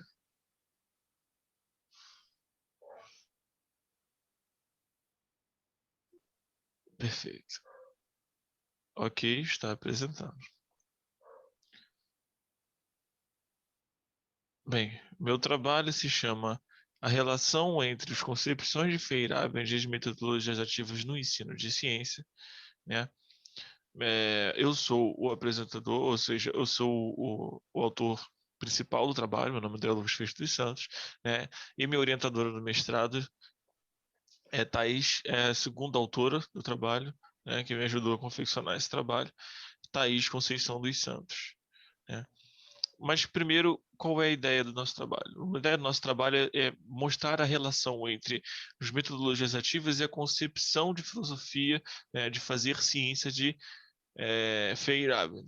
Né? Feyerabend, né, Paul Carl Feyerabend nasceu em 1924 e morreu em 1994. Quem é esse senhor aqui? Quem foi ele? Foi uma pessoa que lutou na Segunda Guerra Mundial, né? E lá ele sofreu um grave acidente, ok? Ele perdeu os movimentos das pernas, a base dos movimentos das pernas, e acabou ele se focando cada vez, ficou muito triste, se focou em estudar cada vez mais filosofia da ciência, né? E ele criou o anarquismo epistemológico. O que seria o anarquismo epistemológico? Né? Se opõe essa ideia de filosofia, se opõe principalmente à única forma de fazer ciência, né? Ou seja, o princípio científico único e absoluto, né? Ou seja, uma unicidade da ciência. Né? O anarquismo epistemológico, então, ele nada mais é do que uma forma de contrariar um entendimento de que fazer ciência tem apenas uma forma, ou seja, ele é adepto a uma forma plural de fazer ciência, né? A gente tem vários métodos de fazer ciência e não apenas um, que no caso seria o método científico, que está bastante em voga em sua época, né? E as metodologias ativas, o que seriam elas? Metodologias ativas seria a ideia de você dar o papel principal, né, tirar o papel principal do professor, ou seja, o famoso cúspide do professor, onde o professor fala e é o detentor do conhecimento, passa tudo para o aluno, que só escuta e escreve, né? E deixa o aluno o seu papel principal. Enquanto o professor, ele deixa de ser o professor que fala apenas para o aluno e faz com que o aluno seja agora o detentor do conhecimento principal, né? Então, as metodologias ativas são uma nova forma de ver, de fugir do ensino tradicional, né? Ou seja, novas formas de aplicar o conteúdo dentro de sala de aula, ou seja, de você levar o conteúdo por alunos dentro de sala de aula, né? O que seria o ensino pluralista? E assim a gente já consegue relacionar a metodologia ativa com a ideia de Feyerabend, né? O ensino pluralista, segundo Arruda e Nardi, é um ensino que fornece benefícios consideráveis aos alunos, já que você consegue levar diversos métodos para a sala de aula. Dessa maneira, o aluno o professor consegue abranger diversos alunos com diversas metodologias diferentes, né? Inclusive metodologias tradicionais, como o ensino tradicional, né? Mas aí, dessa maneira, você teria que aplicar o máximo de metodologias possível para atingir o seu aluno, né? O professor pluralista, nesse caso, seria o quê? O professor pluralista seria aquele que não admitiria que ele é o conhecedor da verdade, né? Então, já mudando ainda mais a ideia para o ensino pluralista. Então, ele seria vários tipos, ele seria o professor capaz de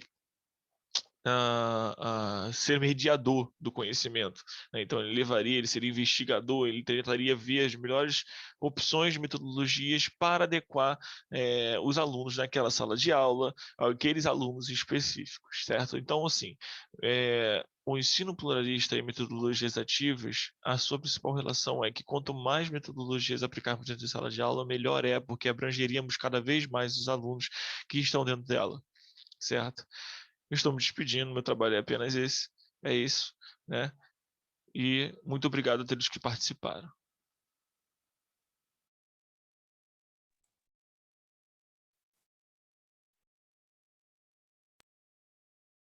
Bem, pessoal, agora partimos para a nossa terceira e última rodada de discussões. Já temos aqui algumas perguntas, muitas delas, inclusive, direcionadas, então, ao Rafael Pereira. Eu vou pedir para os participantes dessa rodada, então, ligarem suas câmeras. Já fiquem a postos, por favor. Lembrando que, apesar do trabalho ter sido apresentado no vídeo por mim, ele será o nosso trabalho de física e arte envolvendo a física moderna, vai ser representada pelo meu colega Rafael, também coautor do trabalho. Pois bem, direcionado primeiramente ao Rafael Pereira, a professora Thaís comenta: que linda contribuição trazendo a história da música. Esses experimentos atribuídos a Pitágoras influenciaram a teoria de gravitação universal do Newton. Você chegou a explorar esse aspecto? Tem artigos ou materiais publicados com suas propostas? Vou aproveitar e emendar um ponto aqui, que é uma pergunta minha, também referente, me recordou muito o História Mundi do Kepler, que também buscava uma questão de harmonia. Então, eu vou embutir aí a questão do Kepler junto com a questão aí do Newton nessa pergunta. Por favor. Temos até às 11 horas, tá, pessoal? Eu vou tentar ser breve. Bom, primeiro eu queria agradecer estar aqui, acho que é uma grande oportunidade. Queria agradecer ao Fernando e a todo mundo que está aqui na sala assistindo, e particularmente a Thaís, que fez a pergunta. Primeiro, obrigado, Thaís, acho que eu fico muito feliz com o seu comentário de maneira geral. Eu olhei pouco para o Newton, assim, para as implicações disso na gravitação. Quero olhar. Eu recentemente entrei num pós-doutorado no Instituto de Matemática e Estatística da USP, com esse desejo de olhar um pouco para as relações históricas entre o trabalho do Newton e do Galileu e o que eu fiz com a história da acústica até agora. Para o Galileu eu olhei um pouco, assim, um pouco mais do que para o trabalho do Newton. Então eu tenho esse desejo, mas não fiz uma leitura histórica completa e adequada para poder contribuir na discussão.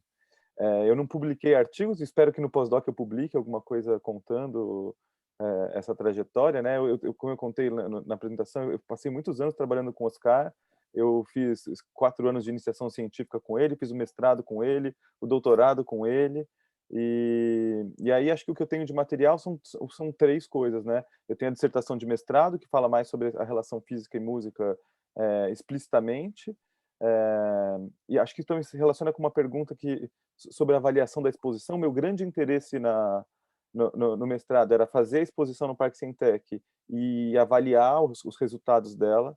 Não deu tempo, a exposição demorou muito mais do que eu pensava para sair do papel e virar uma coisa concreta, e hoje ela está lá no Parque Sentec. Ela teve apoio da FAPESP, do CNPq, então mobilizou muitas pessoas, mas a situação dos museus na cidade de São Paulo é muito difícil. No meio do caminho, eu ia fazer a exposição na Estação Ciência, a Estação Ciência fechou, e aí eu migrei para o Parque Sentec, então acho que tem uma trajetória longa e dá para passar um tempão falando sobre isso. Mas acho que a exposição é um lugar onde tem bastante material, e tem a minha dissertação de mestrado que fala bastante sobre a relação da física e a música. No doutorado eu fui por outro caminho, assim, mas também tem um pouquinho lá. Então eu tenho a dissertação, a tese e a exposição que estão disponíveis no banco de teses lá da USP. Espero ter um artigo em breve. Bem, a segunda pergunta também lhe é direcionada pelo João. Interessantíssimo, motivacional e importante trabalho. Embora não saiba tocar nenhum experimento musical e apesar das minhas tentativas históricas e infrutíferas nessa empreitada, acredito que é a música e seus diferentes aspectos realmente um poderoso instrumento educacional para a sala de aula. Vocês tiveram respostas desses alunos após uma unidade didática em que tal recurso foi utilizado? Parabéns. Bom, eu queria agradecer o João, primeiro. Queria dizer que, bom, em algumas dessas coisas eu fui o professor, né? Então, com a reforma do ensino médio, a equipe, que é uma das escolas que eu dou aula, criou um conjunto de cursos temáticos interseriados, e aí eu sou professor do curso Física e Arte lá, que não fala só sobre física e música, também tem física e cinema, física e fotografia, física e teatro. Então a ideia é tentar abranger uma discussão mais ampla. E aí eu tenho avaliações de múltiplas naturezas. Assim, eu tenho uma dimensão da percepção deles do curso, do que eles estão gostando, do que eles não estão gostando. Eu tenho avaliação sobre o que eles estão aprendendo, bem organizada. Assim. Então, nesses cursos que eu estou atuando mais diretamente, eu tenho muito elemento. Eu também fiz um projeto de ciência na Escola Vera Cruz, que é outra escola que eu trabalho, que a gente construiu instrumentos musicais, né? Analógicos e digitais, né? Fizemos um Arduino para tentar construir um teremin, não sei se já ouviram falar desse instrumento, mas é um instrumento que tem a ver com, ele associa posição e nota. Então você coloca a sua mão aqui, e aí se você desce a mão ou sobe a mão, você faz uma nota mais grave ou mais aguda, e aí você pode colocar em eixos diferentes de posição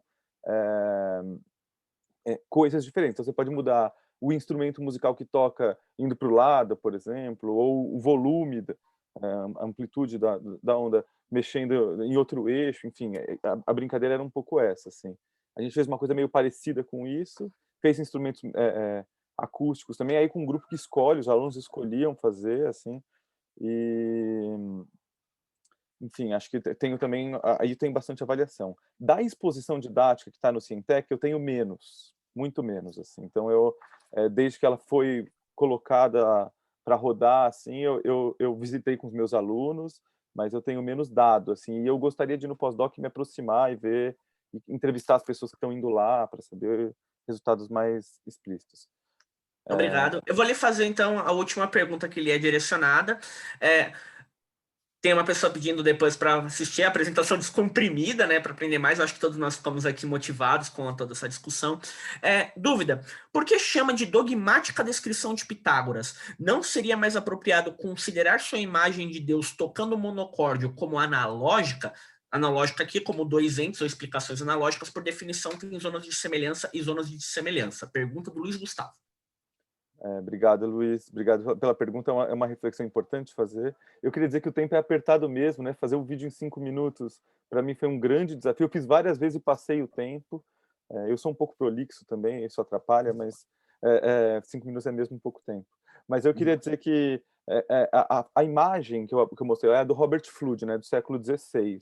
E aí é, sem dúvida, uma analogia, assim, é um momento que o Renascimento já está acontecendo, já tem o trabalho do Galileu, a experimentação já está se estabelecida, eu diria, não, talvez se estabelecendo como critério verificador de verdade, assim, no jeito de pensar, no paradigma científico. Então, eu diria que sim, que acho que a analogia é uma analogia. Mas é uma analogia que mostra a força do número na tradição pitagórica, né? Então, para os pitagóricos, isso era generalizável. Então, eles diziam uma coisa assim, se eu faço lá 1/2 dá uma oitava na corda, então eu pego a corda inteira, toco metade do comprimento dela, dá um intervalo de oitava. E se generalizava esse resultado para qualquer fonte, né? Que é o que a imagem do Gafúrio mostra. Então, se você tocar um copo cheio d'água com metade de água, 1/2, você vai dar uma oitava. O que não funciona, fisicamente não funciona para um monte de coisa, mas a palavra dogmático tem a ver com isso, com o jeito que se generaliza o resultado numérico de uma fonte para múltiplas fontes, sem verificação experimental. Eu confesso que eu importei esse conceito. Assim, tem um grande musicólogo chamado Claude Paliska, que escreveu a história da música ocidental, escreveu uma análise específica sobre o século XVI e XVII, olhando para musicologia, que ele usa esse termo, e aí eu peguei de lá pensando menos, talvez menos do que eu deveria. Assim. Então, acho que o apontamento do Luiz Gustavo é um apontamento bem importante para que eu possa pensar e organizar, se a palavra é essa mesmo, assim, mas é uma palavra que está na literatura, assim, muitos autores estão usando o dogmatismo aritmético ou numérico para falar disso. Obrigado aí pelas contribuições. Obrigado, Roberto. A próxima pergunta, então, se direciona ao Felipe, também feita pelo Luiz Gustavo. Felipe tem mais autores do jogo Atomic. Que belo e oportuno trabalho. Quero trabalhar com vocês em parceria nos estudos sobre ética. Estou escrevendo um projeto para estudar as virtudes clássicas, em especial o sofisticado conceito da prudência antiga medieval nessas tomadas de decisões. Não é mais uma pergunta, é mais um comentário mesmo de elogio ao seu trabalho, mas se quiser fazer algum comentário a respeito, fique à vontade. Felipe. Pessoal, todos estão conseguindo me ouvir? Sim. Sim. Primeiramente, gostaria de agradecer, né, a oportunidade de estar conversando com vocês, de estar trocando experiências nesse evento, assim, que disparado é um dos melhores eventos de ensino do Brasil, né? E, assim, eu gostaria de falar com o Luiz que será um prazer. Ética dentro do ensino de física é algo muito novo, né? Você pegar a filosofia moral, né, que trata da ética. Oi, você quer falar, Fernando? Não, é que eu vou aproveitar porque o Luiz acabou de emendar uma pergunta no chat, então vou aproveitar que você está falando e já vou fazê-la aqui. Fica à vontade. Na sua opinião, a essência do jogo ser distensionada do peso existencial de acertar ou errar ajuda os adolescentes a se encorajarem a expressar visões de mundo, raciocínios morais, etc? Brincar é uma boa estratégia para conversar sobre coisas sérias? Respondendo a primeira pergunta, eu acho que sim, né? A maior dificuldade do jogo em si, do Atomic, é tentar tirar dos estudantes aquela questão de eu vou ganhar e o outro vai perder, de deixar de ser um jogo competitivo e ser um jogo de debate, um jogo de conversas mesmo e analisar a situação para melhor tomada de decisão. Então, essa questão de brincar é uma boa estratégia para conversar? Sim, a gente tem que tomar um cuidado para não ficar só no lúdico e ser algo divertido. A gente tem que incorporar algo pedagógico, a gente tem que ensinar e aprender com o jogo também. Então, não é só porque é um jogo que vai ser de azaração ou vai ser de diversão. A gente tem que tomar esse cuidado de colocar um pouco também de pedagógico, de algo pedagógico no jogo. Assim, esse jogo é fruto, né, do meu trabalho de dissertação, que está para ser defendido, e eu acho que foi como é que eu falo, um desafio muito grande, porque o jogo é extenso, a história da Segunda Guerra ela é extensa, e a parte de ética é extensa. Então, você pega 3 ramificações grandes para se enquadrar em 5 minutos, né? E até mesmo na hora de escrever o resumo, eu tive muita dificuldade pela limitação do número de caracteres, né? Então, é algo aí novo no ensino de física, quando trabalhado com a CTSA. Vou aproveitar a deixa, me surgiu uma questão aqui, porque talvez você tenha comentado no vídeo e eu não tenha me atentado, mas o jogo ele é um jogo pré-existente que você adaptou para o ensino ou foi um jogo desenvolvido por vocês? Foi um jogo desenvolvido por um grupo de pesquisa da UFLA, né? Então, teve estudantes do ensino superior, teve estudantes de mestrado, teve estudantes de ensino médio. eles foram desenvolvendo a parte histórica e desde da influência, né, do nosso orientador, do Alexandre Bagdonas, que teve um trabalho sobre um jogo com o Zenetic, da USP, ele sempre teve essa vontade de tentar expandir isso para outras áreas. O jogo dele é sobre cosmologia. Então, ele queria fazer algo na física nuclear, mas nunca saía, né? Nunca saía, sempre tinha muita dificuldade. Então, eu já peguei tudo que eles estavam produzindo e consegui sintetizar, né? Dei a minha contribuição também e o jogo saiu. Tá certo, obrigado. Bem, a próxima pergunta é direcionada ao meu trabalho com o Rafael e com o David. Eu vou deixar que o Rafael responda. Na verdade, é uma pergunta bem simples, ela foi feita... Deixa eu só subir aqui o chat pelo Natan, né? Gostei muito do trabalho. Ele já foi publicado? Poderia compartilhar com a gente? Então, Rafael, por favor. Oi, pessoal, bom dia. Sejam todos bem-vindos. Obrigado pela oportunidade. Bom, ainda não, ele não foi publicado. Foi um trabalho que, na verdade, ele está em desenvolvimento ainda, né? Se a gente for fazer um resgate histórico aí, essa atividade de interação entre a escola básica e a universidade nós iniciamos lá em 2018, com a professora Thaís fazendo a intervenção com os meus alunos da escola pública, e ele vem sendo percorrido, né? Esse caminho vem sendo percorrido desde então. A gente já tem uma quantidade considerável de dados, relatos dos alunos até da escola básica, né, do ensino médio, que participaram dessas atividades com os licenciandos, que até optaram pela área de exatas, a área de ciências, por causa dessas atividades. E nós já temos, né, todos esses dados, uma gama interessante de dados para poder escrever. Inclusive, estava conversando com a professora Thaís essa semana que realmente a gente precisa avançar um pouquinho nesse trabalho para poder ver um artigo legal que dê para fazer sobre ele. Mas é a intenção, é a próxima intenção. Eu vou aproveitar e fazer um adendo, tanto este trabalho em parceria com o Rafael e com o David, quanto o trabalho anterior, né, que é o meu trabalho voltado da minha pesquisa do mestrado, eles são trabalhos de aplicações muito recentes. Essas aplicações ocorreram no começo desse ano, então a gente ainda está nessa fase de compilar os dados, de fazer o processo de análise para poder fazer a publicação. Então, nós apresentamos aqui no são trabalhos ainda bem recém-saídos do forno, ainda estão muito quentinhos, logo a gente deverá fazer uma divulgação mais apropriada. A professora Thaís, inclusive, está comentando, né, sobre como isso ocorre, né, no âmbito da curricularização da extensão, e sendo que o Rafael também é mestrando, meu companheiro ali na Unifesp e no PECMA, mas nessa disciplina, então, ele tá atuando ali como professor da escola básica, participando da disciplina, né? Então, ele traz esse olhar da escola no contexto da disciplina de prática pedagógica de física, ele atua como representante da escola básica, enquanto eu e o David atuamos como PAD, né? Nós somos do programa de aperfeiçoamento didático, uma espécie de estágio da pós-graduação. Enfim, gente, com isso eu acho que nós concluímos as nossas sessões de hoje. Luiz, acredito que a gente possa já ir para o encerramento, né? Imagino que não tenha nenhuma outra pergunta. Devo dizer que foi uma sessão maravilhosa, foram trabalhos incríveis, acho que tivemos discussões muito proveitosas, muito produtivas aqui. Enfim, foi um prazer aqui estar com vocês nessa manhã gélida aqui em São Paulo, pelo menos no caso, né? Enfim, obrigado a todos. Legal, pessoal, eu gostaria de agradecer a todos, a todas, a participação de vocês foi incrível, os trabalhos estão sensacionais, assim, contribuições muito importantes, muito relevantes. Gostaria também de agradecer a paciência de todos pelo começo um pouquinho atribulado, aquelas questões técnicas que vocês já conhecem. Professor Fernando, muito obrigado pela sua participação, sem você a gente não conseguiria aqui fazer essa sessão de comunicação funcionar. E, pessoal, queria também só lembrá-los que o SNEF continua, tá? Nós teremos hoje ainda, na parte da tarde, as mesas virtuais, as palestras, depois à noite nós temos os painéis, tá? Então, não deixem de participar, o SNEF está sendo muito enriquecedor, esse nosso SNEF virtual, ele está permitindo algo que talvez os outros SNEFs não tenham conseguido, né? Permitir que mais gente participe de diversas regiões do país.